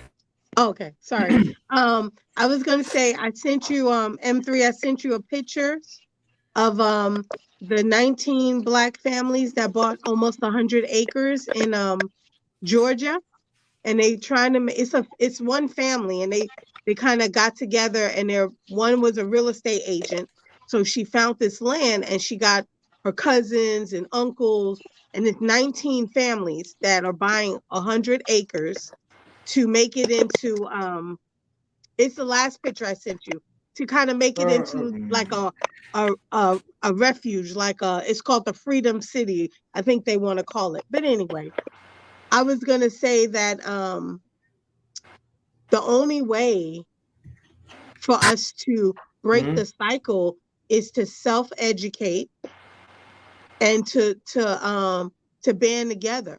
You know, if I got $5,000, you got $5,000, we all got $5,000, we can do something together. But my $5,000 ain't gonna go but so far. You know what I mean? We have to almost learn how to play the game. You know, yeah. I know someone who went out and they wanted to get this little loan. I don't know how much it was for, but they didn't put their race, they put white, right? So when they went to the bank, because they got approved online, so when they went to the bank to get the loan, the lady said, "This is not you." And they said, "That is me. That's my social. This is my, but you're not." "Oh, what'd you say? I'm not white? You still got to give me the loan." So, you know, it's almost like you have to play a game, but we have to educate ourselves and really support each other. And it's unfortunate that, you know, you find people willing to spend all this money for, you know, like I've been at the African street festivals in Brooklyn, and you know, you see the vendors, white people buy our stuff like crazy because they go and remake it. But you have Black people who walk around and go, "Man, I ain't spending that on that." But you'll go kill yourself to go get yourself a Gucci bag or a Coach bag, but you don't want to spend something on someone who's sitting doing something with their own hands. Like, you know what I mean? Like, I find it appalling. I've spent way more money than I've ever wanted to, but I like to buy from my own, and I like to have unique things. So it may not be Gucci, but I know that those earrings I bought that cost me $30, they came from a Black woman sitting on a corner doing her own thing, you know? So I think we also have to really get in the habit of doing our research and supporting each other. You know, I have a niece, and that's all she does. All she does is post "buy Black," and she posts all these Black people that doing this, doing that. We're out there, we're doing it, but we have to be willing to support each other, you know? And I think a lot of times we have to get out of that habit. "Oh, I'm not giving that to them. I'm going to go over here and do this and give it to this person," because I can't, like, for instance, I know someone who owns a hair salon and a wig bar. She can't get hair like the Asian people can get hair. She got to pay 3 times as much for the same hair to make her wigs. But I'll buy a wig from her. I don't wear wigs, but you know, I'll go get my hair done from her versus somewhere else. So I seek out the Black owned beauty supply stores, and I'll spend an extra $3, $4 because I know it's going to my culture. But we got to be willing to put in the work to do that. And that's how you get out of this, is you put the work in to search it out. Right. She spent more than $3 or $4. I'll tell you that much. Hey! As an entrepreneur, I've actually studied stuff like that. And the reason those communities can have and sell stuff, buy stuff and sell stuff cheaper is because they are a group. It's not just that one beauty supply store stuff selling. It's that beauty supply store with the beauty supply store across the street, with the beauty supply store around the corner. There's about 10 of them. And so instead of buying 100 units, together they're buying 1,000 units. Yep. So they get to get a cheaper price. Yeah. I feel like it's again, besides educating, we need to come together as a group. We all keep repeating the same thing. We need to educate ourselves and then come together as a group. If we are going to be selling the same thing, it's no reason to be each other's competition. That's It right. would be better if we combined our forces, like she said, put all our $5,000 together. Because buying a product, that $5,000 will spend like 10. Yeah. We have a guest up in the stream.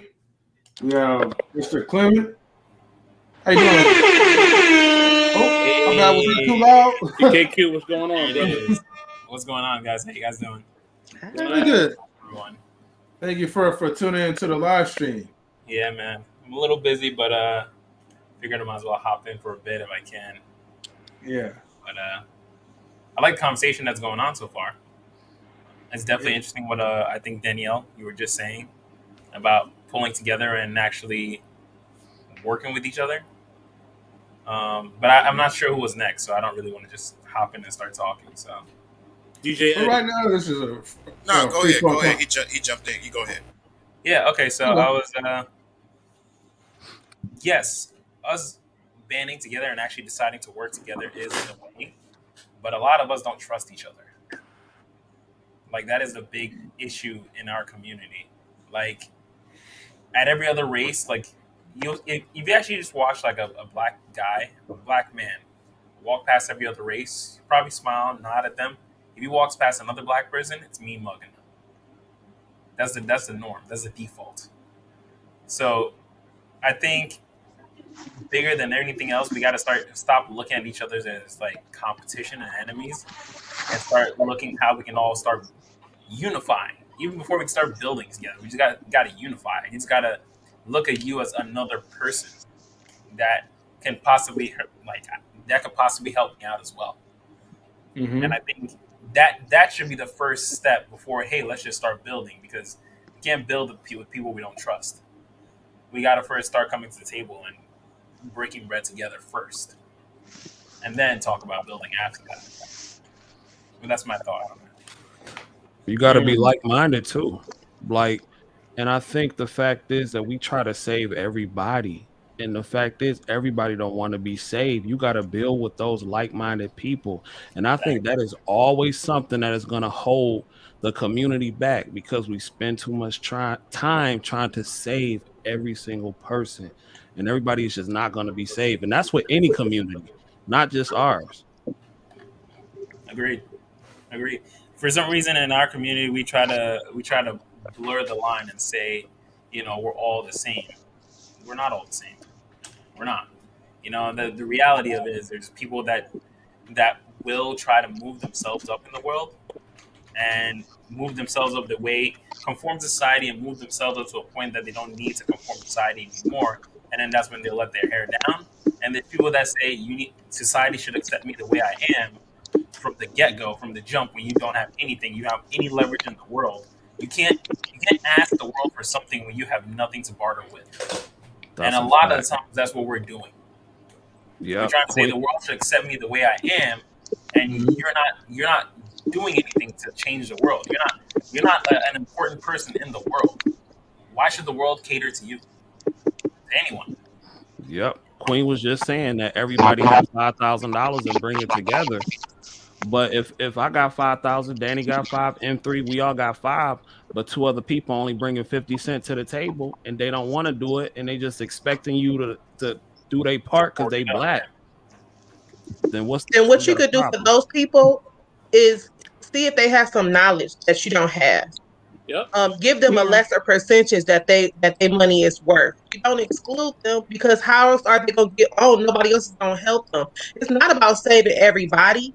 But just because they have less, don't mean that they have to have an equal share. You get a share proportionate to what you put in.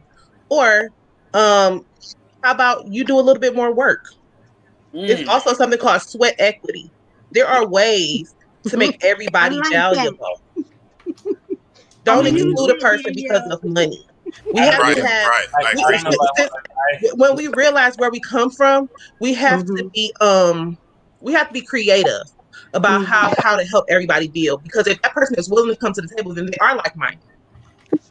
They have the same mind as you. They just don't have the same pockets as you. So if you have the same mind as me, but not the same pockets, okay, well, do you know how to write? Because we need grants. Do you have a network? Because you might know somebody I don't know. You have to look at other things. Sweat equity. I like that. Word. That's a good term. Yeah. Equity is definitely important. I don't know. I gotta push back on that a little bit. And I want to say, like, if there was a class you really wanted to get into, you're gonna find a way to get into that class, as opposed to letting everyone in because it's kind of like, oh, I know you don't have the money, but we'll have you clean the floors just a little bit more than everyone else. Now they're gonna Not feel a little bit more. That'd be just your job. Yep. cool, but now they're gonna feel some type of way. I would much rather everyone work their ass off outside of that circle to get the money to be able to step up to the bat with everyone else. That's a threshold. There needs to be a threshold for people to step up to be let in. Okay, I'm but not so I'm not saying that everyone. Hold on, wait. I'm not saying that everyone is not deserving, but you have to prove that you're deserving.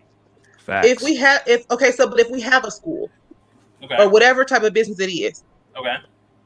whoever go clean them floors, we gotta pay them, right? Correct. So that would come out of the 5,000 that we have. If that person that's going to be cleaning the floors has nothing to do with the circle of 5,000, though. No, I'm saying if everybody had the 5,000, we Okay. all got 5,000. Nobody doesn't have, Okay. but we need somebody to clean the floors. We have to pay somebody to clean those floors, right? Correct. Yes. So if somebody came in and they didn't have 5,000, then we no longer have to pay a person. That would probably be more than the 5,000 because the cleaning those floors is going to be for however long that business is operational. You don't have them clean just a little bit. However much it would cost to pay that person to do that job, we tally that up, and that's what they do until they get to that amount. And then after they get to that amount, then they can start getting paid. I mean, I just feel like you have to be creative. I think no. I think you have to be creative in the sense that when all of you guys are coming together with that 5,000, you guys are the core group. Everything else under that, you guys are the business. Everything else falls under that. So when we're getting a cleaning staff, we're getting a cleaning person. He falls under that umbrella. We're not gonna say, oh, you're gonna gain your seat at the table by cleaning. No, like this person that started off as a cleaning person, he can eventually work his way all the way up, improving himself up to the ranks to gain a seat. But we're not gonna say, hey, I know you wanted a seat, but you don't have enough money, so we're gonna start you down here. No, that's why I say it got to be proportionate. It's not that they get this. If you got 50 cents, you don't get what the person 5,000 get. You get what's proportionate to what you put in. But then you work and you add the sweat equity. That's what sweat equity is. So let me ask you this: I've never actually heard that, which is actually a pretty good term because I'm learning that. So thank you for that. But at that point, what is that person coming in with? What's that person's expectation when they're coming in? To learn and grow. Yes, what they're gaining is they're gaining to be able to know what's going on in the business. They're from the ground up, so they're learning everything. They don't have an equal say as everyone else, but they're gaining that experience, and they have a small portion. And as they're working, their value grows. So, okay, a cleaning company. I think I get what you're saying now. Yeah, so you don't start off at the same level, but you work your way up from how much work you put in. I think we were saying the same thing, but I just wasn't understanding your point. Yeah. Life example: P. Diddy. He started off as an intern getting coffee, donuts, and now look at him. That's what he started off at. The guy who pursued the pursuit of happiness. He started off. There was a story too about another guy who was a parking lot attendant. He was talking to all the guys in the business suit. So what they did was they trained him, they gave him information, and then he became a billionaire. Mm. So it's all about Facts. you putting in the work, sweat equity. You put in the work. Yeah, you're not at my level, but you're learning, you're putting in the work, and you do what you need to do. P. Yep. Diddy was babysitting. He was babysitting people's kids for free. Yep. And look at him now. Let They me, had let him me, running around like a little gopher. yep. Let me make this point real quick. Okay. I'm gonna pass to Ed because he's been waiting for a minute. You know what I'm saying? It was a brother in my neighborhood, man, and I grew up in one of the worst neighborhoods in Brooklyn called Brownsville. Same neighborhood Mike Tyson grew up in. You know what I mean? So it's definitely the school of hard knocks for real. So, shout out to Brownsville. But with that being said, there was a brother that I knew growing up, best football player I ever seen face to face, ever. You know what I mean? This brother was just off the charts, man. Athleticism was just so natural for him. It just looked like you watching a movie. That's how good he was. You know what I mean? That's how great he was. But he didn't have the financial capability to get himself up out of the hood. So he had to rely on his coaches and other people to help him get up out of the situations. I mean, there was times where he was begging us. I mean, we were young teenage kids. He was begging us for just a T-shirt or just begging us for something to drink. You know what I mean? But his athleticism was crazy. But because we were in a bad neighborhood and we had dire circumstances and we were in impoverished circumstances. You know what I mean? We had to do whatever we can to help him out. I remember one of my friends. He's a principal right now in the school. Me and him actually shared a slice of pizza, not a pizza pie, a actual slice. We cut it in half and we ate that slice. He's a principal now. I mean, one of the best principals in New York. I mean, matter of fact, no, he's not even a principal. He's a superintendent. My bad. Sorry, bro. You know what I mean? But we shared a slice of pizza at one point. Now, I'm a certified computer technician. You know what I mean? Living in one of the most illustrious communities in the world. He's a superintendent. You can make it. You just gotta. Thank you, sister. You just gotta have the right resources, and you gotta support each other. We didn't have the money at first. We were struggling. We eating, toast and lemonade, and that's about it. And we saving our $20 for the meal we got to eat later on, or $10 for the meal we got to eat later on. We hoping that we go to the restaurant and they don't run out of certain food. You know what I mean? We get there in time before they close. Because we didn't have the money to take the bus, so we had to walk or whatever, do whatever we had to do. You know what I mean? So, buying Chef Boyardee as a grown man, no grown man want to eat Chef Boyardee all the time, but it's on sale, so that's what you're gonna buy. You know what I'm saying? So, to get it, you do need help, and we do need to support and have resources like the sister was saying, sweat equity. You know what I'm saying? But DJ Eddie, rock on, brother. Take it away, man. Thank you, Mr. Hall of Fame. Brooklyn, baby, in the house, huh? Yeah, open, baby. You know what it is. Yes, sir. I wanted to speak on the reparations. I really feel that we should not forget about that. I would say that if we was to create businesses like Daniel was saying earlier about putting 5,000, his 5,000, his 5. I feel like that's all a good idea. I just don't feel like we should forget about where we come from. We don't forget about the reparations because, to be fair, if I go to Clement's house and bang those walls in his house, I gotta pay for that. I gotta pay for that, and that's a fact. I gotta pay for that. So isn't it fair that we should get paid too? Just saying. I'm not saying we should wait around for the money, but I feel like we should get paid. Everything has been taken from us, stolen from us. Now they have this law to where we can't steal, we can't do. Oh, if that's the case, pay us our money. You feel what I'm saying? I'm not saying wait on it. I'm not saying wait on your whole life. I'm saying that you can go ahead and continue your life, but never forget about that. You know what I'm saying? By people saying, majority of people. I'm not going to say any name, but the majority of people are saying, forget about the reparation and all that. I don't think we should. But by saying that, you're saying forget about Harriet Tubman, Marcus Garvey, Malcolm X. You're basically telling us to forget about our ancestors. I don't think we should forget about that. I think we should pass that down to our kids. Like, hey, you know what? Check this out. Before you go ahead and live your life, this is what they owe us. This is what we did. This is where we come from. I don't think we shouldn't forget about that. But you could go ahead and continue your life. You could go ahead and start your business. That maybe that can motivate us, the kids. In the future, you know what I'm saying? So I don't think I don't think it's a good idea to forget, and that's all I wanted to say on that. Okay. Before I even make my little statement, let me get to Melissa because I just want to make sure she's not asleep. So, Melissa Stewart, are you awake? Yes, I am. Oh, okay. Hey, what's your thoughts, sis? Wait, because I came in towards the end, so I don't even know what the question is. Well, I know we was talking a lot. It started off like with the Olympics with what's it called, sha'carri Richardson, Simone Biles, but we're just pretty much having like an open topic right now, just about reparations and just a lot of other Black culture stuff.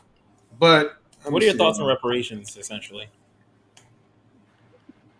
Basically, Well, I mean, if people have put in the time and in the hard work to make up for what they've done in the past or whatever, then I don't see an issue with them receiving reparations, but it's also they have to put in the work. A lot of times we want a quick fix to things and then they don't want to put in the hard work. So I just I say that to say that, again, everybody needs to put in the hard work, but there's a way of working smarter, not harder. And I also feel like that is an option that a lot of people don't really talk about either.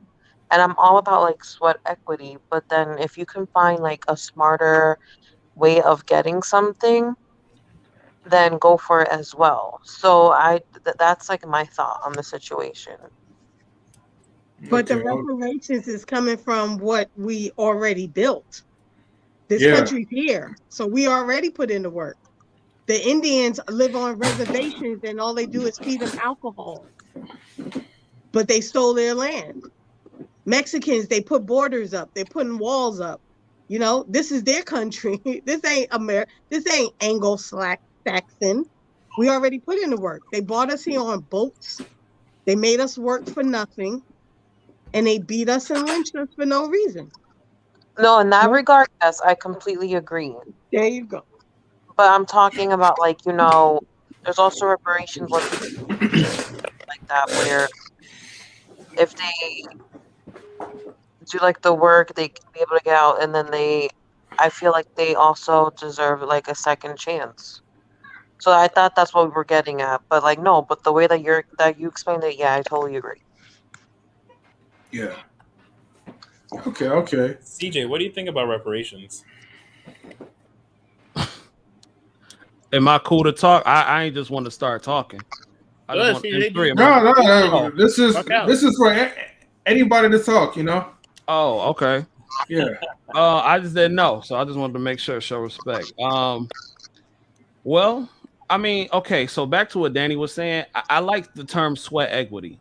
And I think it was misconstrued on what I was saying because when I was talking about the 5,000 people, well, I mean the people coming with the 5,000, I meant if we all came with 5,000 and one person had the mentality that, oh, well, I don't need the 5,000, but just because I'm black, they're gonna look out for me. That's what I was talking about. I don't. That's cool if you want to work your way up Mm-hmm. and to get into the coming to the table, that's fine. It's just that I don't want somebody to think that just because they black that they deserve a seat at the table if you're not willing to put in the work. As far as reparations are concerned, I mean, I think they're old. I mean, we built this. Well, the people they built this country. I mean, other people get reparations, but the thing is, I know what kind of state we're in right now, so I can't spend too much time focusing on reparations. The only thing I can do is be the living example of what I want to see. If I want to be successful and get to the bag, that's what I'm gonna do. I can't keep talking about reparations because either they're gonna give them or they're gonna not, and I can't keep fighting the battle that's out of my control. Only thing I can do is be responsible for me and be responsible for the people that's in the circle and do what I can to help who wants to be helped and continue to level up. But yeah, our reparations, oh yeah, of course. All right, simple as that. Going to your comment, right? Yeah. So, um, as far as like, okay, now I mean I understand where you're coming from. You know, if a group of us that do put in our 5,000, but that one person doesn't want to put in the work, but because he or she feels like, well, you know, I'm black or African American, however you want to call it, I still deserve to get a piece of the pie. I mean, it might, and that's where you're coming from with that one, right? Just want to make it clear. Yeah, because I had so many people Hmm. that tried to price gouge me or expect things from me just because I was black. And that's not fair. That's not fair. You know what I'm saying? So I mean, you know, I support positive black business and people. You know what I'm saying? I'm all about putting in the work. If you want to put in the work, we can do business. Yeah, I mean, you can't do business if you're not putting the work, and that's what I do agree. Like, I feel like you pay your dues to what is owed, and that's based off the labor that the person puts the work into. I mean, if that's the case, I mean, oh, what you say, DJ? No, I wanted to reply to what he was saying. Oh, go ahead. Well, go ahead. Go ahead. Time for that. You know, listen, what? What? What? What happened? What? Somebody wait, who put the nobody has time for that? Okay, hold on. Yeah, man. Now Don't start. now you know that's not me. You see my hands, right? You see my That's hands. Okay, I'm just letting somebody you being know. that's somebody being goofy. Um, that's happened to me before, but it's all good. But check this out. As far as that's being old, these same people who passed that bloodline down to their children still have that old mind frame. They're still going to do the same thing. They're still going to do the same thing, whether they find that you own mansions on the corner of Ninth Street or anything. If they know that there are certain black folks living there, they're going to try to take that house. They're going to try to take it. They still have that same old mind frame, whether you like it or not. Now, as far as fighting for it, I don't listen. I didn't say fight for it. I said we should pass it down. We should pass that information down to our children, even though they can live their lives that way they want to. But just don't forget where you come from. Don't forget the stories. Don't forget the slave free. Don't forget none of that stuff. Don't forget about it. You can live your life. That's fine. Just don't forget about it. And that's all I wanted to say on that. All right, thank you. Uh, um, forgot what I was gonna say, but anybody else had any thoughts? Like I said, this is just a free conversation at this point because we already cover most of our sports topics anyway about the I think Olympics and all that. I think reparations talk is always an interesting topic, just Hmm. because I don't think it's going to do really much good. Um, the people that are going to be the people that are stuck in a hole. Hmm. It's let's just say the stimulus check. Stimulus check is a perfect example of what reparations would be. People that are in the ghettos that aren't really doing much with their money, the current money that they have poor money management skills. They're going to get that money and then blow it even faster. How you know? They're going to dig themselves a Hold bigger. on. Yeah. Say that again. Say that last part again, CK. Yeah, they're just going to dig themselves a bigger hole. Like you're giving someone with poor money management a good chunk of money, as well as with reparations. How does it get sorted out? Like who actually gets it, and what's the Um, amount? Like it's such a deep hole that it's not, in my opinion, it's not worth too much mental effort and thought towards it. It's just it'd be much smarter if we actually focus a lot more of our mental effort towards teaching our people that aren't as well educated when it comes to finances. We'd much rather spend more mental effort towards that and help them out of that rut as opposed to focusing mental effort towards reparations and passing down something like that to the next generation. I think we're better off passing off the knowledge of um, sweat equity, or money management, or building, learning to build, or learning to communicate with other people of your own race, and learning to work together with other people of your own race. There's so much more that can so much better information that can be passed down to our next generation as opposed to something like reparations, because in the end of the day, that's mental bandwidth that does not need to be taken up. And like it's taking up space in their head for no reason because they could put thought towards it, but it just doesn't do them anything at all. In the end of the day, Okay. that's my thought towards it. Okay. Now DJ Eddie, right, did had a question because I heard him say like, "How would you know?" Hold on, DJ Eddie, did you have anything you want to say? He said that once we get the folks down in the hood, when they get the money, they blow it. I'm asking him, how does he know? Because I'm in the hood all day. I'm in the streets all day. I do this every single day. Even when I get off work, I'm in the hood all day, feeding families that ain't got no home, family that's living in the tents. You know, I'm not behind the screen all the time. You know what I mean? I'm not behind the screen all the time. You know, I rarely be on M3 TV news. You know what I mean?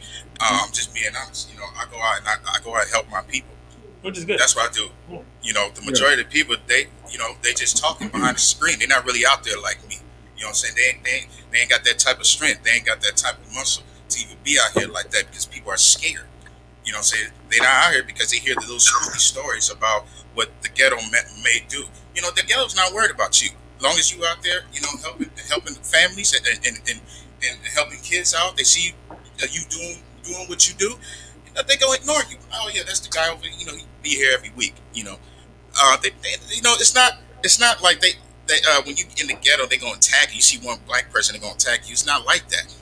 It's not like that at all. And people shouldn't even. And, you know, that's what we're referring though. You know, people have that mindset. That's why they're scared to come down here. You know what I mean? That's why the majority of black folks that is rich is living in the white neighborhoods, but they're not in the ghetto like me. You know what I'm saying? That's a lot of talent. You know what I'm saying? That's a lot of people that know about businesses and that's homeless right now. They just ain't got the money to push it. You know? And we need big time leaders that knows about these things. You know, that could come down and help some of the folks in the hood. You know, as far as I know, it's just me, and you know, I have seen Mr. Fab out there. You know, salute to Mr. Fab. He's out doing the same thing, helping the people, feeding the homeless, doing what he do. You know, we not scared. So, honest question. We can get on here and talk about this all day long, but at the end of the day, even after this right now, I'm gonna go right back outside in the hood and go do the same thing. Honest question. I wanted to go ahead and that's what I wanted to say. But Mr. Hall of Fame or whatever, go ahead, finish what you got to say, bro. No, I actually wanted to ask you a question. So any of those people that you've helped, this is an honest question, I'm not judging or anything. Honest question towards you. Any of those people that you've helped, have you actually seen them progress outside of where they are, get to a good place and keep progressing? Oh yeah. And turn around and actually try to help like you're doing as well? Oh yeah, you know, you can come down here and see it for yourself. You know, come to the hood, see. Well, that's what I'm asking you. Are you in contact with those people? I'm in contact with everybody down here. Everybody, even some of the folks that I don't know. You know, you got to come down here to see for yourself. Wow. Not just down here, any hood. You know, just go check it out. You know, take a peek. All right, DJ, I'm gonna give you a horn for that. I think as far as the reparations, I do think they need to cut the check. Because like I said, a lot of this country moved off the labor that blacks built. So I'm not gonna let them slide with that. That's right. As far as them finding out who gets what, we can figure that out. We'll figure that. They figure everything else out. But they already know. They already know. But I do understand parts of that because it's so easy for certain people to jump in and out of saying what's black and what's not. So I get that part of the conversation. And as far as the hood go, I think Mr. King might have took Clemens' comment a little bit left. He was talking about money management, not much so as going to the helping people out in the hood. Nobody said the hood they were bad people. It was just money management. Now I don't know how true that is, you know, but I think the comment was taken out of context. No, that's what he referred. He referred that. Eddie, I got this. Say what do you think I referred? He didn't say. Let me say. Hold on. What does Eddie think I referred? Clement, hold on. He didn't take the comment out of context. He was just saying that if you want to be the change or you want to see things to change, you got to be an impact player. Got to be out there. You know what I'm saying? And he was giving examples of how he's out there and how he's making a difference. You know what I'm saying? We can't just say don't give reparations and don't do this and don't do that. If we're not trying to solve the problem, then we are the problem. You know what I mean? I'm lying. But the problem is, a lot of times when we get out of the hood or we never grew up in the hood, we have a stereotype that keeps the hood. Because there are hardworking people in the hood. There are people who grind harder than you would ever imagine. But the system is not set up for them to succeed and get out of the hood. If you make $5 over what they allow you to make, they cut all your benefits off. So, there's a lot to it. I know. I work in the social service field. It's not that simple. Money, man, if you have too much money in your bank account, the SSI sees that and they cut you off. Yeah, I've seen it happen. So you still have bills, and you wasn't making that much anyway. I've known someone who I got her a job doing in-home care.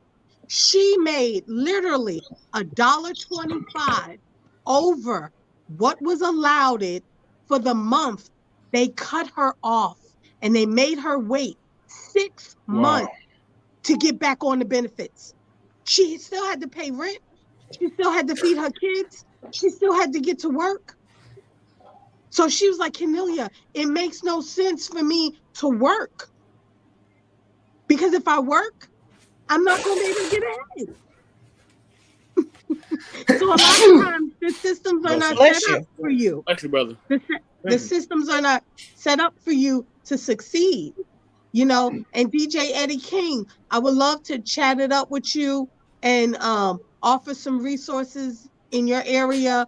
I live kind of far away, but I would love to help out any way I can, because there are so many resources. There are so many, but when you don't know, you don't know. You don't know. And then the food banks. Let's not talk about the food banks. The food banks in the hood, they give them trash. Right. They give them molded food. Right. But if you go to the white neighborhoods for the food banks, they give them stuff from like organic, Whole Foods, Sprouts, the farmers market, Trader Joe's. They get a plethora of stuff. I used to help out at the different food banks, and literally I helped out at a black one that was running the church, and I helped out with an all-white one. The all-white one, they got a Mercedes rec van donated to them to pick up the food, while the one in the hood, she was using her car and everyone else's car.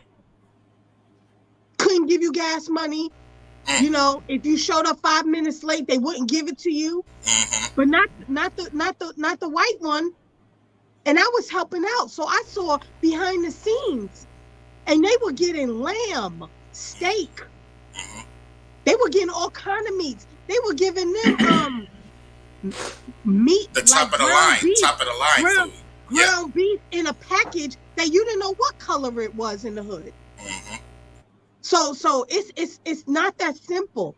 It's not that simple. And this is a food bank. So that's supposed to serve the community, right?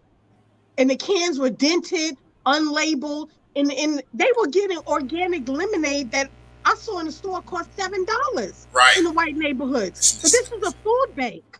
They all coming from the same area, the same shipment area. Which is $9 now. If that truck is going to the hood, they put different things on that truck than they do the other truck. So it's very different. It's not that simple.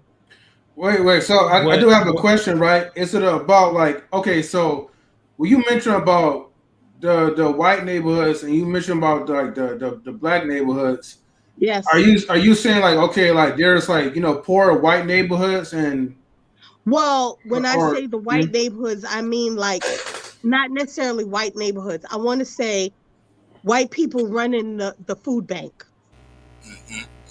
So it's not necessarily, and then the people who were white who were running the white food bank. I'm not going to put no names out there.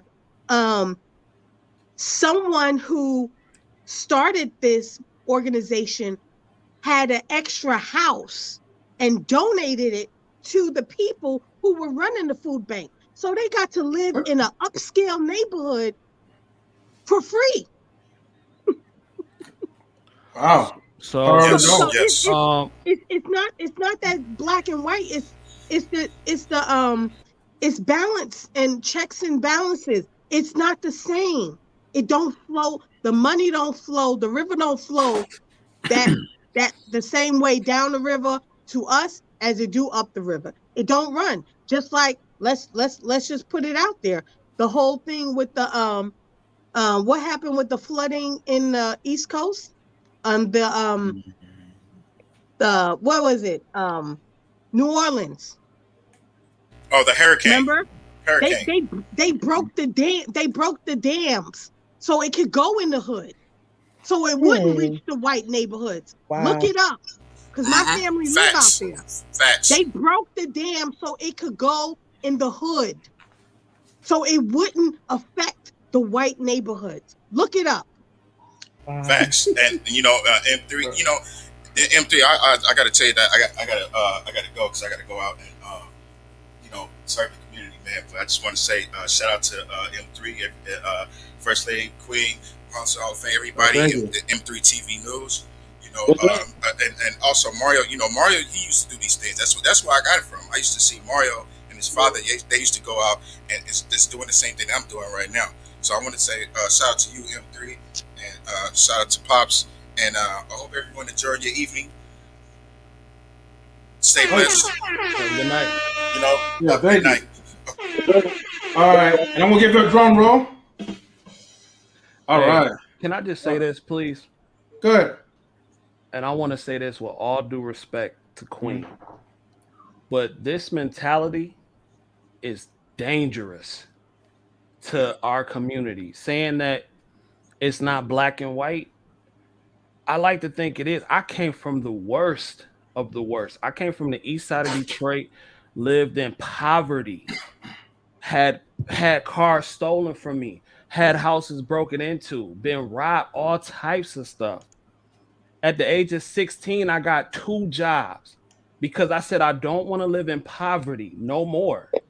I'm tired of this. I don't want to live like this. I don't want to be on food stamps, Section 8, all that stuff. 2 jobs. Got out where I could have a good living, work, became a truck driver. I was not going to take no for an answer. I don't care about the assistance. I wanted to eat. I was hungry, and that mindset is what keeps me from being poor. So that's why I'm saying, like, this is where I struggle because the people say, well, we shouldn't have a victim Olympics and everything like that. But then again, we rely on all these things. I came from that. And now I'm successful now, and it can be done. Like, I have the same story as a lot of other people that come from the hood. And I'm just like, well, what's the difference? If people like me can make it, what's the difference? Is it the mindset? Like, I don't know. Like, I think it's Sometimes, definitely the sometimes mindset, it but is. Sometimes it is the mindset. And I'm not saying that people should just be handed anything and walked around and just pat on the back. But not everybody. Sometimes you get beat down enough, you stay down. Some people don't have it. Some people lose it. Some people don't have it. So if I'm a mom, and it's kind of like Good Times. You ever watch Good Times? yeah, Okay, horrible they lived show. in the projects, right? They I both love that were show. working. They both were working. They still couldn't get out the project. He was trying. He had no education. Everybody don't make it. Everybody can't. Everybody don't elevate to that. And I'm not saying that. Why? Why though? Why can't I they don't make it? know why. I don't know why. I don't know. I didn't grow up in the hood. I grew up in a 2-family house. It was a 3-story house. I went on vacations my husband calls us the ghetto Brady Bunch. I had 5 siblings. We all went to college. But there were times when our lights were cut off. But I had two parents in the household. There were times we struggled, but we also had a lot of things that a lot of people didn't have. I came to the West Coast. I went to college, and I'm doing great for myself. But not everybody gets out, and it's unfortunate. And I don't know. I don't know how to get out of a stuck mentality. I don't. I don't have all the answers, and a lot of times, a lot of people aren't going to make it out. Then how is that the responsibility of the people who are like, if the people don't have the mindset and don't have the drive, and I'm trying to, listen, one thing I don't do is let grown men borrow money from me, because I know it's a good chance that I'm not going to get it back. But do you know how many people I said, I got a job for you? You need some money? I got a job for you. Oh, nah. So am I supposed to keep constantly putting my neck out on the line for people like that who don't want to put in the work like I do? You find the person who want to put in the work. Those people don't even really count. Those are the people, like I said, it's the mindset and also the opportunity. I just get passionate. Y'all excuse me. I get passionate about this topic because I came from the bottom, so I know what that's like. I know what it's like to have the water cut off. I know what it's like to not have nothing. And I didn't go on my first vacation out the country till I was almost 30 years old, so I know what it's like. And if I can make it, if everybody else can make it, what's the problem? What is the issue? You know what I'm saying? I'm not special. I didn't come from any privilege or anything like that. But you are special, bro. You are special. And that's what you got to realize. Yeah. Hold on. Let me tell the story real quick. I'm going to tell you a story about my personal life. Okay, I've been there before. I know what it's like to have the PG&E cut off, have no running water, and still try to run a business at the same time. Back in 2016, my wife and I, we used to be property owners. We own a duplex that was unfortunately in the ghetto, and our own people. I hate to say this, right? Was the main ones that was just pretty much destroying us. We was broke. Like, as a couple, that's like the worst thing, to just be broke and living off of Monopoly coupons. I'm serious. Monopoly coupons was what we was living off of for 6 goddamn months. Now, it was super humbling because we wasn't making a profit, but we were just trying to make it out. And that was like the whole entire goal. I had that mentality, like, you know what? Let me go ahead and give my people a pass. Help my people in the hood out. And it didn't turn off like as what I hoped to be. For 3 years, we was getting sued. A whole year straight. Our tenant didn't want to pay rent. After many chances that we gave her in advance that, hey, we're going to increase the rent because this is what it is by law, and we need to survive. You're paying dirt cheap, so, it's either you pay a certain amount of rent or you move the fuck out. But, of course, as you try to be a professional Black homeowner, there's certain things that you can't really do. Oh, there's times like, man, I almost got into fights, with people in that community. There was times that all I had was just one call to make, and I could just ended everything. And my mentality was really messed up to the point where it's like, by the time that we finally moved out, especially after getting our stuff broken into and stolen, I was like, man, I was done with Black people. I was pretty much like there's certain times where it's like, man, I ain't giving no Black person an opportunity. This is the first time ever I feel like me just being part of the stream, getting the healing and working with Black people again has really reconstructed my mindset. What I realized is that there's some Black folks, right, that you give them the opportunity and they're just not going to take it. They're just going to just live in that poor, stuck, ghetto-minded, Section 8 type of mentality. And then you have the next wave of people that's going to be hardworking, easygoing, and that you could really deal with. And so what I would just say is this, long story short, we weren't selling the place because of the pandemic and, it was just a hot mess or whatever.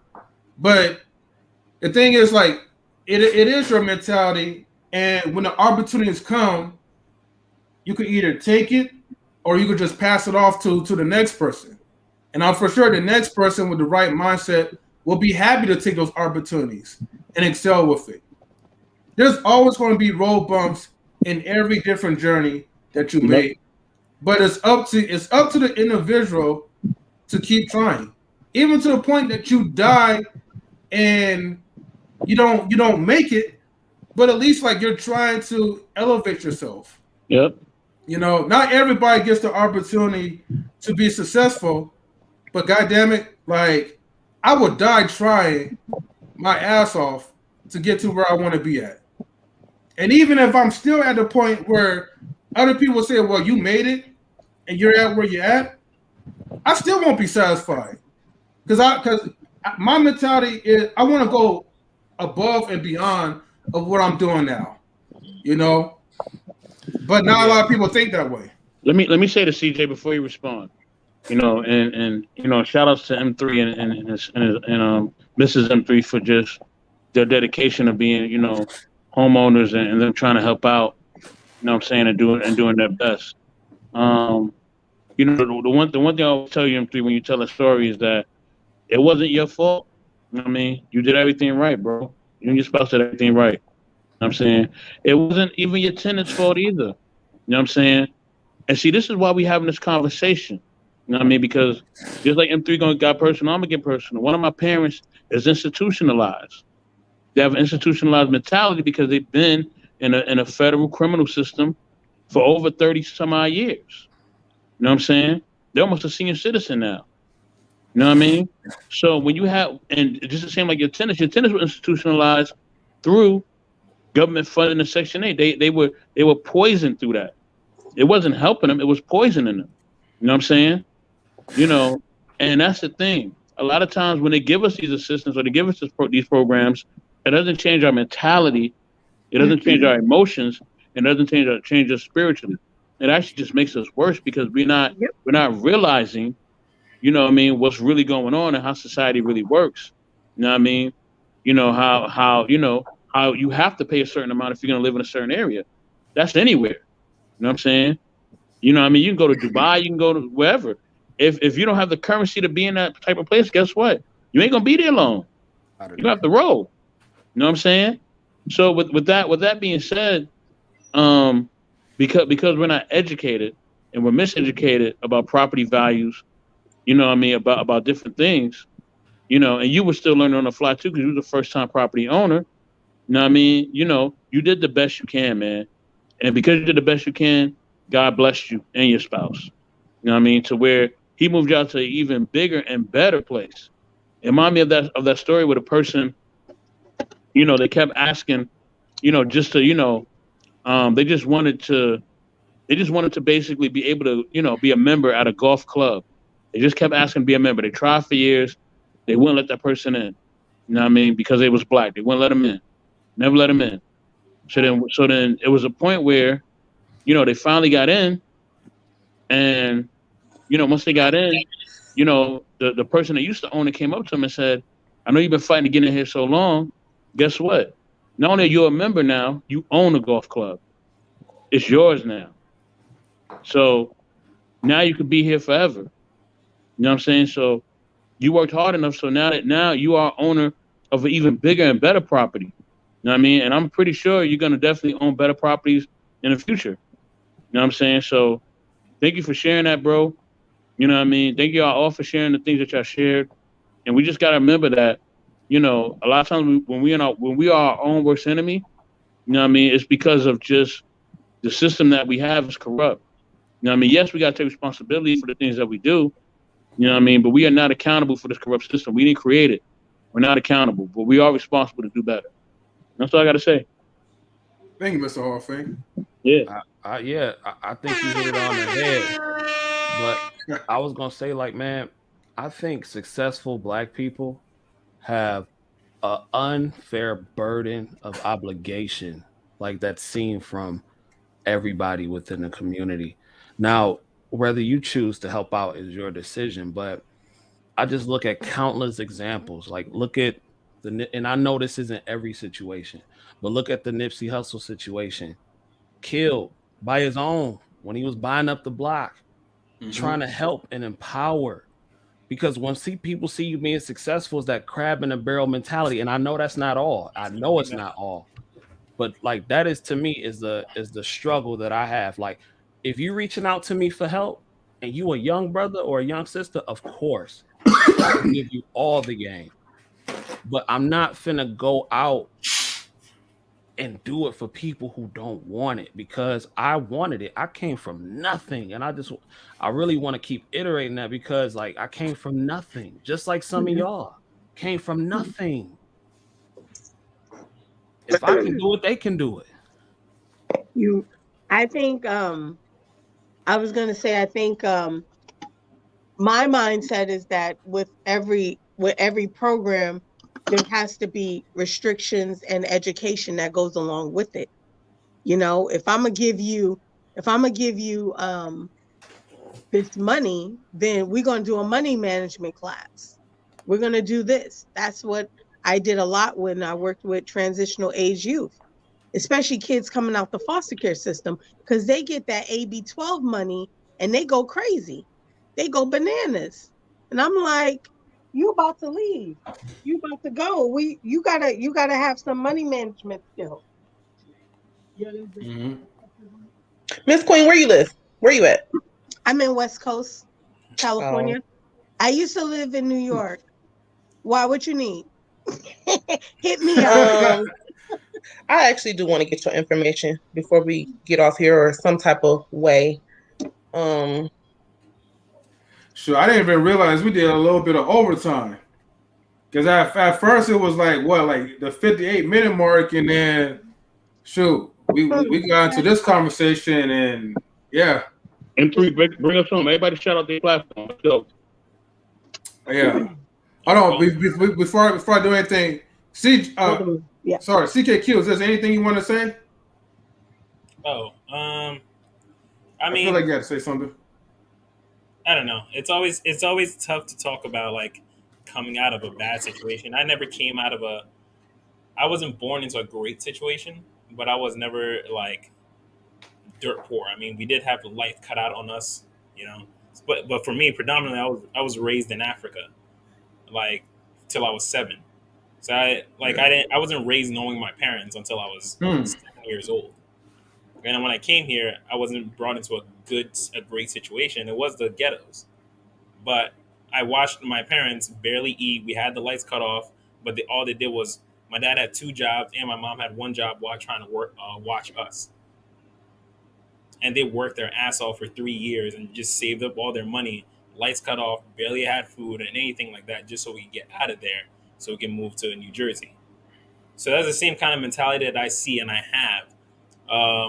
When I was trying to leave, well, you know, I was kicked out of my dad's house. He kicked me out because he was just like, listen, you're 16 years old. By the time I was your age, I was already out of the house. So you're gone. So it was like, all right, I got to figure shit out. Like at that point, I was with a girl that I wasn't exactly in love with, but I was like, I need a place. So let's get a place together. That blew up in my face because that's word to the wise. Never move it. When you're desperate. All right. But, I get you though. I learned that lesson. All right. Moved in with my mom for a little bit because we were split at the time. Moved in with my mom for a little bit. And that is soul crushing as a man to be like living with your like off your mom's couch. Obviously she doesn't mind. She'll stay here as long as you want, but that was the lowest point I ever wanted to be in my life. Yeah, I've been there. You said you were 16 though? 16, yeah. You were still a kid That shouldn't have been soul crushing to live with your mother. No, I mean at that point I was 20 though. But yeah, that still is soul crushing. I'm old enough.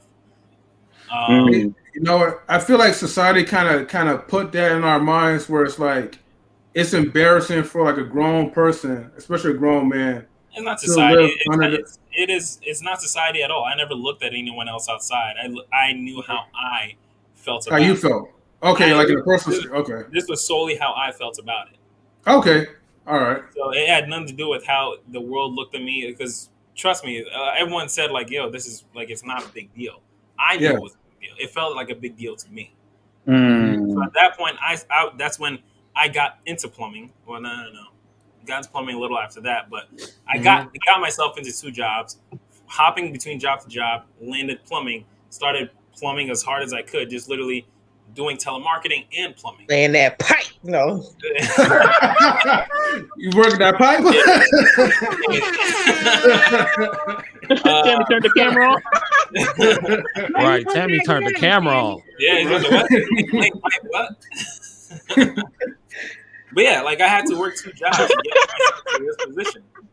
Like, and, like when people look, especially for me, like I've always spoken this way, especially because in Africa, like they tried to get me to an English-speaking school, so when I came here, I could assimilate a little better. And people in the ghetto don't take kindly to people that talk like me. They don't. They don't. Yeah, they don't. Like I'm not the ghetto black guy. And I worked my ass off to get to a place like this that you see in the background. This is my own place that I'm very proud of. And a lot of people in the ghettos don't. Yeah, they shit on me for that. And it's like, you have no idea what the hell I went through to get to this point. You could easily do the same thing, but you're deciding to what? Try to get handouts? I'm not a fan. Preach. I don't like handouts. So when we talk about like, oh, we need to do this for this person, that's not, and like, no, like, no. Work your ass off like everyone else did. Work your ass off like I did. Work your ass off like I watched my parents do. Go without eating. Go without sleeping.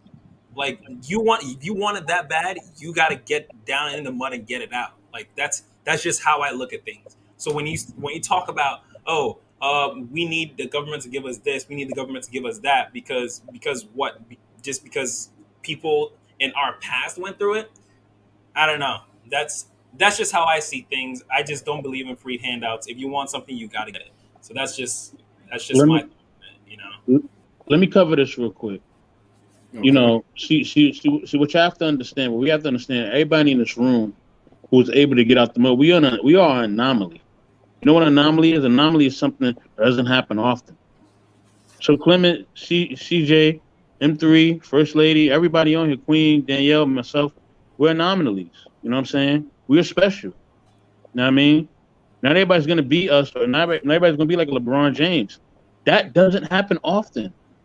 If it did, our communities would be totally different. You know what I'm saying? But it's not going to happen for everybody. You know what I mean? And the thing is that we have to have that realization, you know, of the systematic problems that we have. It's like when you go into school and they give you a problem to solve. You got to understand how to solve that problem. You know what I mean? You got to be taught, educated, you know what I'm saying, and study on how to solve the problems that you have. It could be done. So I do agree with you about it could definitely be done. Yes, it can be done. And it will take hard work. You know what I'm saying? But in that hard work, understand what is against us and what we have to do to get to that point. And I just want to say, I was gonna guess, Clement, that you're either from the Sudan or Nigeria. That's what I'm just guessing. I could be wrong. Yeah, I'm Ghanaian. Okay. Yeah, Ghanaian and Guyanese. Nice. That's what's up. Yeah, the Guyanese, yeah, man. They heavy on the East Coast for real. Neighbors, man. Guyanese, they were such a loving family. Yeah, very, very loving people. Very loving. I would like to say congratulations to everybody for making it where you have made it, and for continuing to grind to get where you're going. Yep. I would also like to say that there are people in the hood that are poor that are also working thrice as hard as you, but not making any progress. You can work as hard as you want to work, but unless God allows you to move up, you won't. Um, so yes, we did all put in hard work, but for me, I always give it up to the Most High for what I get because God is the owner of everything, and God determines who gets what. And not that it's fair, but just some people can't make it up. And I'm not here to determine who deserves help and who does not. Um, I'm willing to help anybody despite your mentality because since I know everybody is not going to rise, I'm not going to take it personally if I'm willing to help and it doesn't help you the way I wanted to help you. If it doesn't help you move beyond where you're at because maybe that's just not meant for you. And that's just what it is. We don't get to determine who is successful and who is not. That's up to God. But what I do get to determine is if I've done my part. Is if I feel comfortable and happy with what I've done and gave back because I haven't always I've wanted to be successful and I've always had the capability to be successful and I have worked hard to be successful, but it just didn't come to me until after I had children. I mean, so some people just haven't came into their time of success yet, and it doesn't mean that they weren't working hard, that they didn't have the correct mentality. It just was not their time. Maybe it would never be their time, but that should never deter you from wanting to help a person. Hey, Danny, and I agree with you with that part, but even God don't respect lazy people. Because in the Bible it said faith without works is dead. You can pray all day, but if you don't put in the work, then it's dead. A man That don't don't have nothing to do with me, whether you but I'm lazy just or saying, not. I'm just So I using that agree. logic. I'm just using that logic though. God said a man don't work, he don't eat. And that's just what it is. You don't put in the work. Success takes time. I'm 30 years old. I didn't get popping. It took me 10 years to get to where I wanted to be. Like success really does take time. So in my opinion, and I love you, I'm just saying God don't respect laziness. God respects the hustle and the grind. If you're going by that logic, faith without works is dead. And if a man does not work, he shall not eat. My That's just logic what it is. wasn't that a man don't work, don't eat. My logic was that I'm not going to be mad at a person for not being successful, whether they put in work or not. That's not my business. If you lazy, that's your business. You don't want to got to suffer with that consequence, but I'm gonna still be willing to help. Oh well, yeah. If you lazy, I'm not gonna help. But Yeah, if I'm I mean, you can be successful. If you don't have to be successful, that's up to you. But if you lazy, I'm definitely not gonna help to yeah, help. I don't No, no. I don't Maybe it's align, I because don't of the align type with of lazy business people. that I'm trying to open. I can't choose who comes to me. I That's can't right. choose who I'm helping. And what you do Mhm. with my help is your business. That's it. But a person coming to you for help, that's taking initiative. People who get food stamps came for help. But that's still no. But if you're opening a business, they're taking initiative to come seek help. It's people who don't do nothing, who are Yeah, you're right. satisfied, who are absolutely satisfied with being losers. Living is do people who are satisfied with living up under a woman who don't want to work, don't want to do nothing. So You're somebody, right. if I say, Danny, I'm coming to you, I need help. That's me taking an initiative and putting in some work. You're That's right. different Yeah, I versus got somebody something to who's say just about. Oh, satisfied. mhm. I got something to say about that, just to kind of clear it up.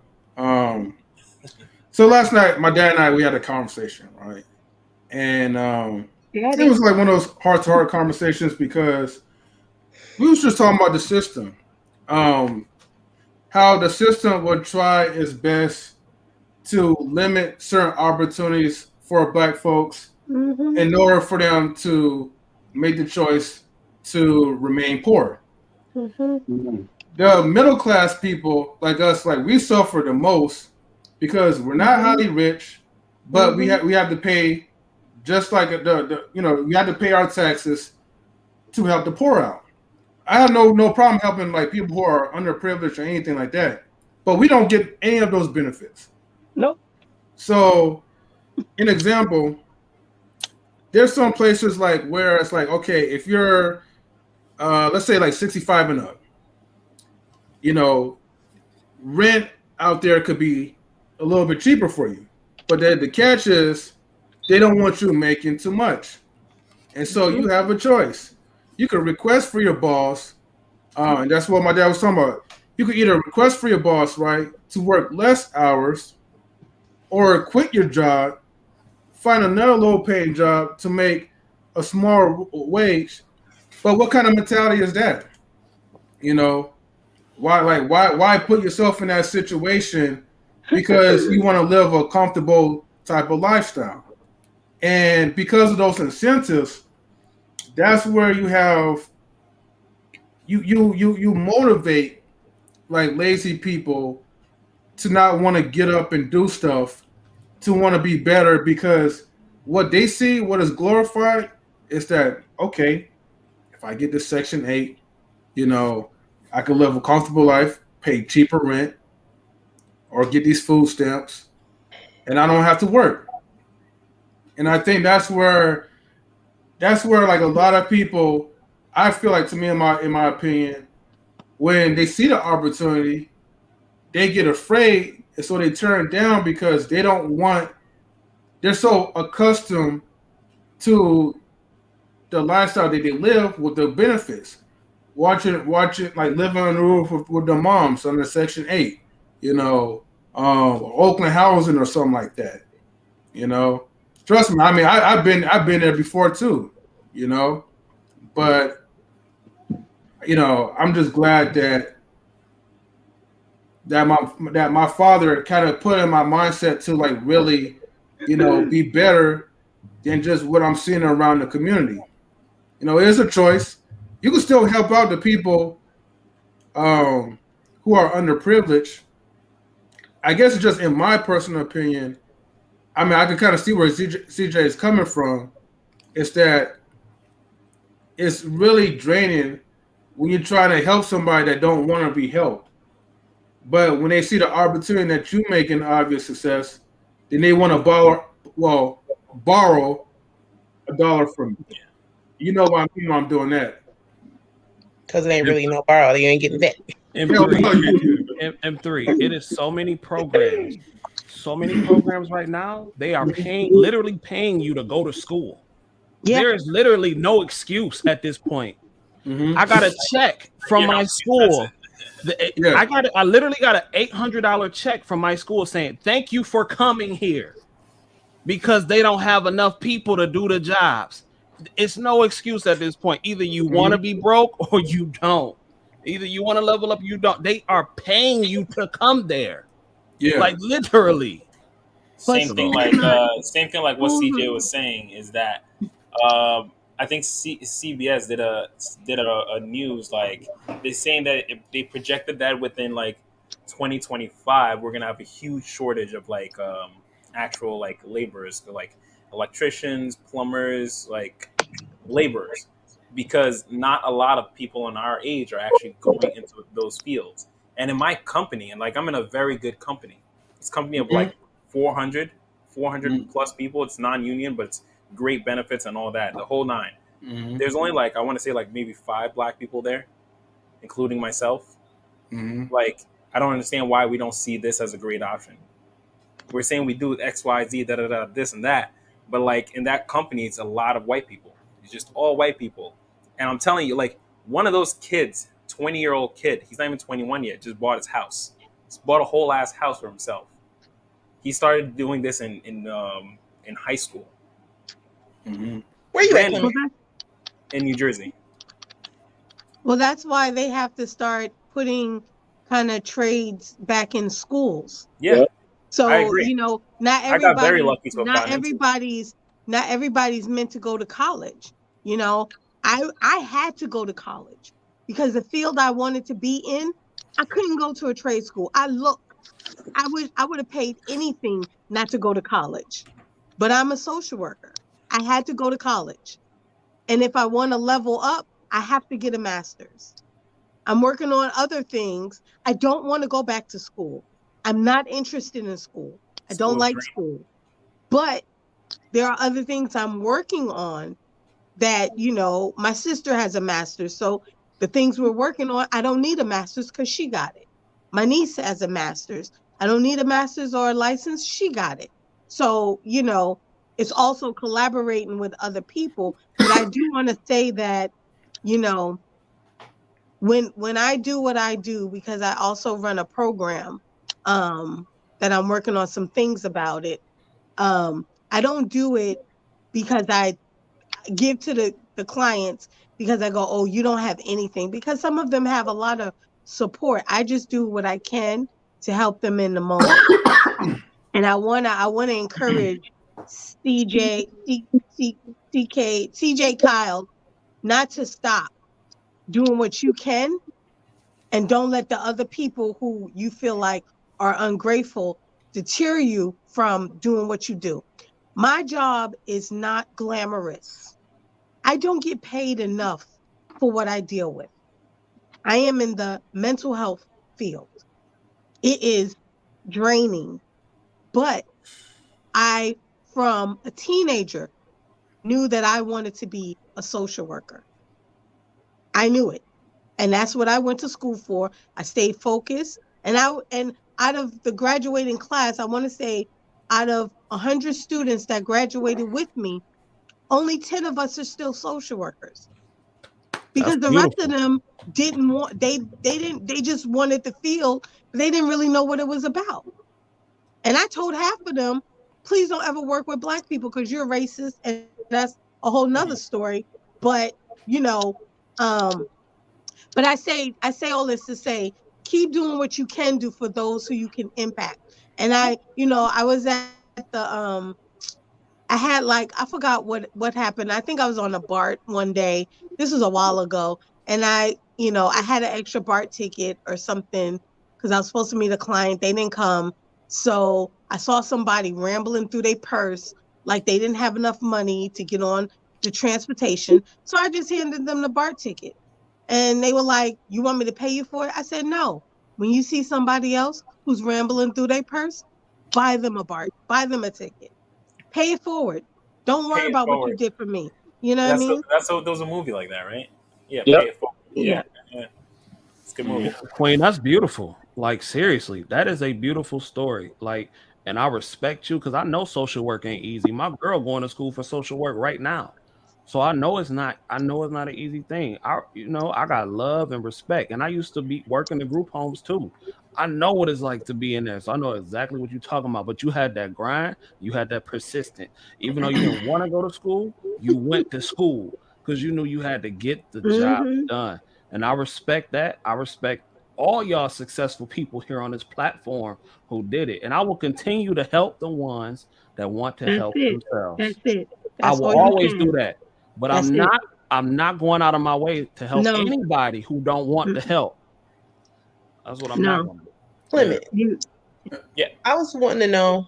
You said there's not really any Black people, and that you lucked upon or happened upon, got lucky to get where you got. Have you shared with anybody that look like you how you got there, so that it can be more people look like you? What do Because you I mean? think that's, She's talking about the career that you're in. you said that you My got career lucky field? with where you're at or however you got into that field. Hmm. Have you shared with how you got there? Because okay, so as a nurse, you don't see many male Cenas, but I did see a couple of male Cenas, and they were talking about how women are taking over and they're able to make a lot of money very quickly. And then some of them don't share. The one of them's like, "Oh, my girlfriend was a Cena. She didn't even tell me how much her checks was or how lucrative this was, and I just happened to do it." And so what I share with them is, okay, well, just like you didn't know, it's other males who don't know. Have you told your friends how easy it was to become a Cena and start making this money just as much as you make? I mean, so have you shared with people how you got into um what you got into or how to do it? Because I mean, that's a way to get more Black people. That is never really. I mean, that was the original purpose of starting my YouTube channel, was to talk more about plumbing. Um, really, anyone that I'll see out in public, but realistically, no. Like I don't actually go out of my way to find like younger Black kids to talk to them about it. Not really. I think to get more Black people in the fields that we are in and to make them successful, I think we should go out of our way. I mean, and it ain't even that we have to give them money. But when I was younger, people used to come and speak at my school. Yeah. Give them knowledge. I think that that's the way to go out of your way without having to spend no money. Go and see if you can speak at a school. Direct them to your YouTube channel. Tell them the statistics, like you just told us about how these careers are going to be in need in the next few years when y'all get out of school, They're and already how in now. easy it is to get into that field. But instead of just a YouTube channel where you can be hitting this and miss, making like meeting people not even in your community, to just reach out to people directly in your community would be good. Yeah. That's Guys, good. guys, before I close out, because we're at the 3 hour mark. Oh, dang. I want to, Yeah. I want to get like first Tammy's opinion because she haven't been talking for a minute. That's right. Where you at, First Lady? First Lady. You know what I mean? I always have so much to say. I know you do. Yeah, no, I've been doing a lot of listening. Sometimes I just like to listen,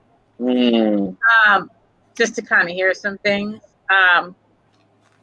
And I do see some valid points. That you can only help somebody who wants to be helped. I do believe that. There's only so much that you can do. But I also believe that everybody has a story. And so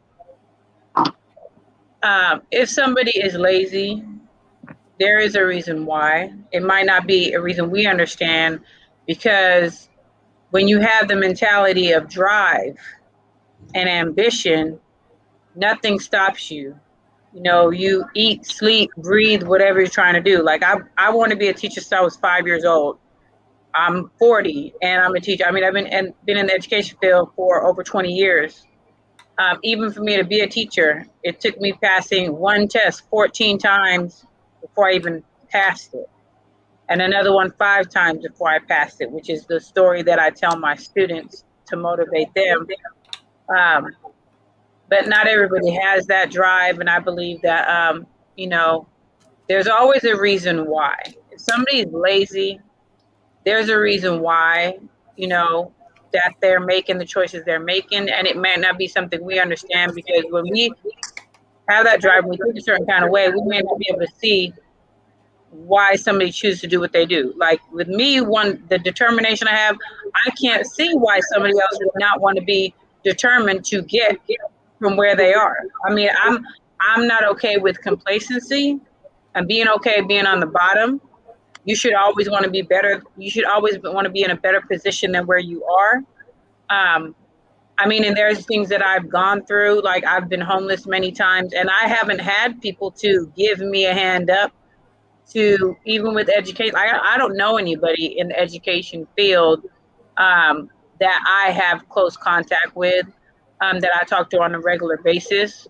I'll say before the stream. So, but that's the thing, is I don't have any close friends that are in my field. I'm the only one. And a lot of times at the school that I work at, I'm the only Black person there, which I think is great for what it is, because of the fact that I have students that are African American that see that I'm an African American woman who is teaching math, which is a whole nother thing. But I've just gotten to a point where I know everybody has a story, and not everybody is ready to receive the information that you give them, but you never know if what you're saying will impact them down the line.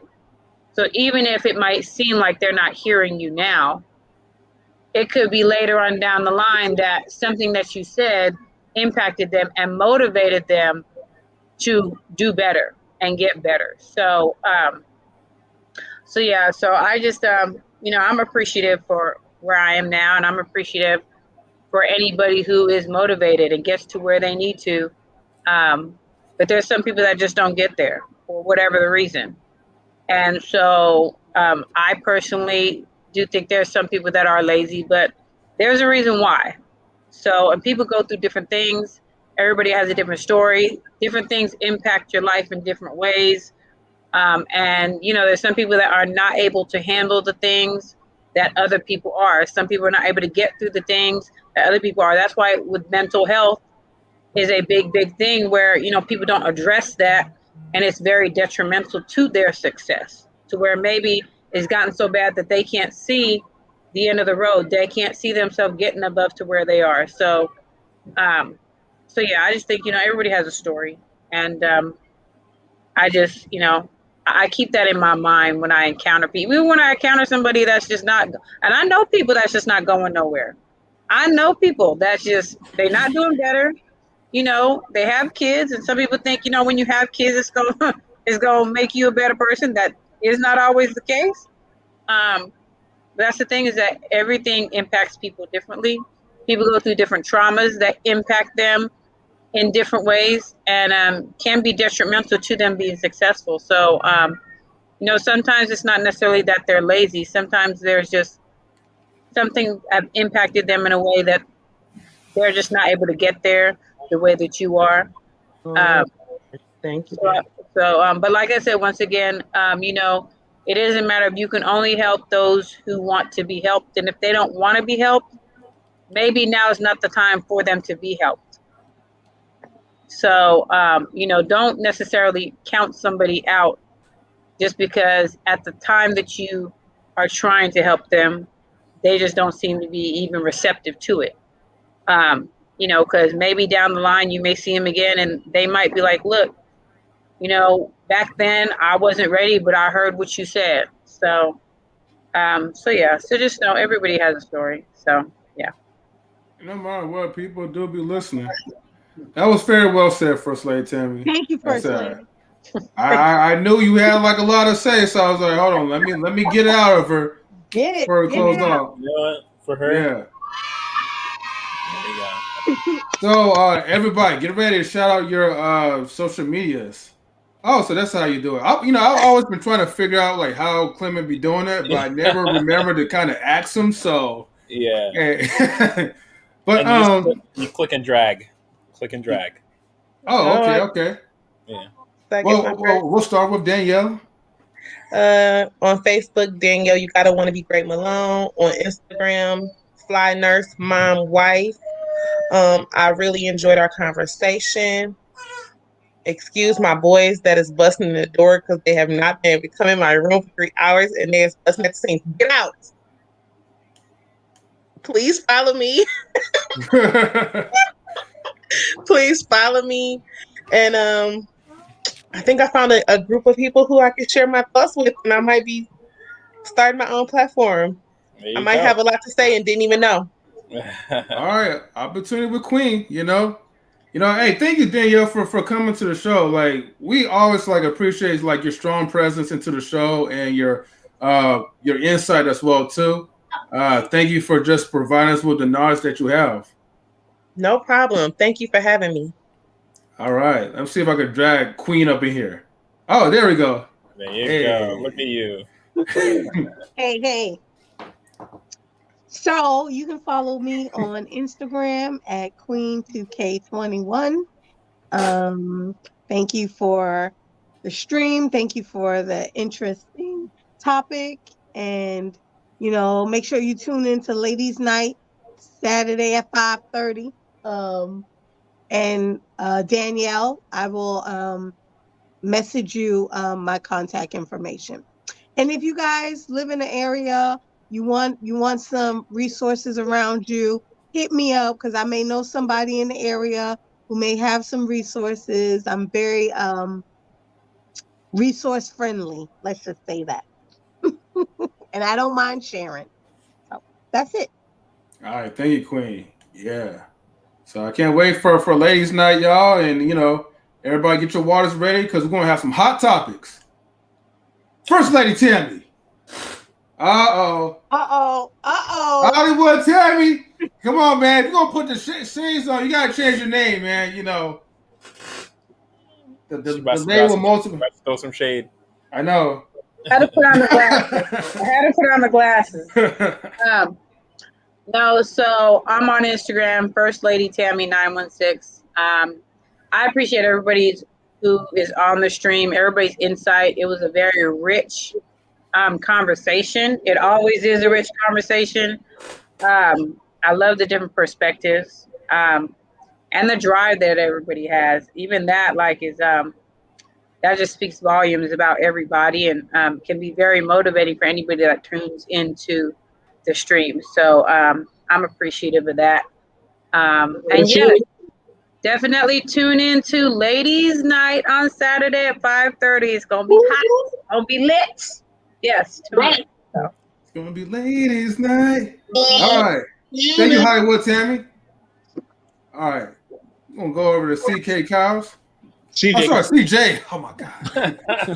There's too many C's over there, man. When you gotta change your names? CJ, how many C's you got over there, man? You got the whole Nike collection, brother. I see you. I'm trying, bro. I'm trying to be like y'all. I just want to say, man, y'all subscribe to Knowledge and Relationships. I want to say that I got a lot of love for M3 and a lot of love for Hall of Fame. Shout out to those two brothers for running this. Shout out to First Lady Tammy, Queen, and especially shout out to my big sister Danny. I am so proud of you, Danny, for getting on these platforms. And y'all, I know Danny personally, y'all. That's my sister for real. Like, you know, she was one of the first nurses I met. You know what I'm saying? Like, she was very nice and bubbly, all that good stuff. She came in with the pizza in her hand, but that's a different story.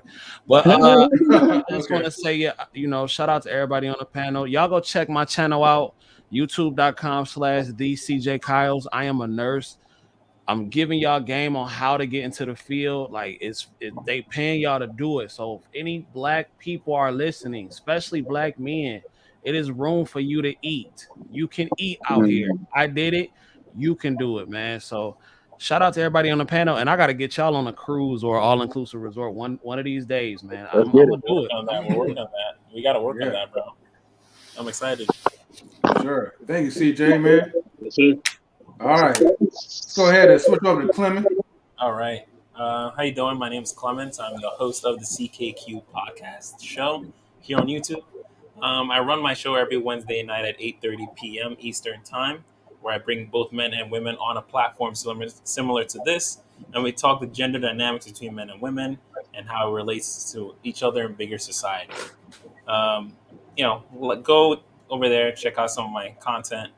I try to drop. Well, I'm going to try to start dropping every single day, and I might start a new segment on Tuesday and maybe just have like a singles call-in show. And that's in the works. That's for later on. CKQ podcast. Clements, that's me. And that's really about it. All right, looking forward to tuning in. All right, thank you, CKQ. All right. All right, so let me go switch over to my network manager, Mr. Hall of Fame. The Queen go? Yes, I went. Okay, perfect. Yes. Perfect. What's going on, y'all? You know what I mean? It's the main man. Well, I ain't the main man, but I wanted the main man. You know what I'm saying? Main man is M3, but I wanted I'm the network manager. You know what I mean? MR Hall of Fame 23. MR Hall of Fame Forever 23. Thank you so much for just being a part of our experience. We're so grateful that everybody has jumped on this platform. Please like and subscribe to all the content, creators that we have on here. CKQ podcast, please like and subscribe to his podcast. He has some great material. You know what I mean? And he has a plethora of different things that he can just share and give to you just about life. Same thing with CJ. Straight from the D. You know what I mean? The home of Motown. Yes, sir. You know what I mean? Represent. I need a Detroit Lions jacket too, brother. You know what I mean? Please like and subscribe to CJ Cow's, experience. You know what I mean? Like and subscribe what he's doing. You know what I mean? He's definitely a great professional. You know what I mean? Great at being in the medical field. You can learn a lot from him. Shout out to Mrs. Danny. Definitely appreciate you for coming on, being a light, for all the great women on here, and we definitely appreciate you. Shout out to Queen, thank you for, coming through as well. You know what I mean? Doing your thing. You know what I mean? We appreciate you. First Lady Tammy with the shades. I see you, girl, with the shades. Yeah. And I can't, DJ Eddie too. You know what I mean? DJ Eddie King. I'm the director. You know what I mean? He had to jump in early because he had to, go help out some people. But thank you, DJ Eddie. We love you, man. And to the big man with the band. Woo! The main man, Mr. M3 himself, Mr. Knowledge Relations himself. Please like and subscribe to our channel. Like I said, you have any questions about knowledge and relationships, please. Not only like and subscribe, but hit me up at MR Hall of Fame Forever 22 on Instagram. Yet again, MR Hall of Fame Forever 22 on Instagram. With that, y'all have a good night. M3, take us home. All right. Well, thank you, Mr. Hall of Fame. But yeah, so this is M3 from Knowledge and Relationships, and also with M3 TV News, the stream that gives you the best news. But yeah, shout outs to all the people that participated in the panel. Big shout outs to DJ Eddie King because he's always coming through with the music. So, and our new and returning guests as well too. So, always on Mondays and Thursdays. Well, actually, no, I gotta add the Fridays now. So Mondays and Thursdays, we have our M3 TV News, and we have our Knowledge and Relationships, live streams, mostly at 5:30 p.m. Pacific time. And then we have the special Ladies Night edition on Saturday nights at 5:30 Pacific time as well. If you guys would like to donate, help a brother out, this ain't no handouts or whatever. This is like, build up the stream. Just donate to $ Mario Marion on my Cash App. Feel free to. I don't discriminate, on any profits. Proceeds goes to, well, pretty much the stream and maybe my light bill. No, I'm kidding about that. Gotta keep the lights on. But anyways, though, I want to thank you guys so much. Tune in tomorrow because I will be working on trying to get an interview for Luann. And we're going to have an interview for Thursday night, which it won't be at the regular time for 5:30 because I have stuff I had to do, unfortunately. But it will be around at 7 p.m. Pacific time. So stay tuned for that. Anyways, with that being said, always make sure that before any of you guys come and girls too, come into my stream, make sure you always get your minds right. And with that being said, we are out. Later. Good night, everyone.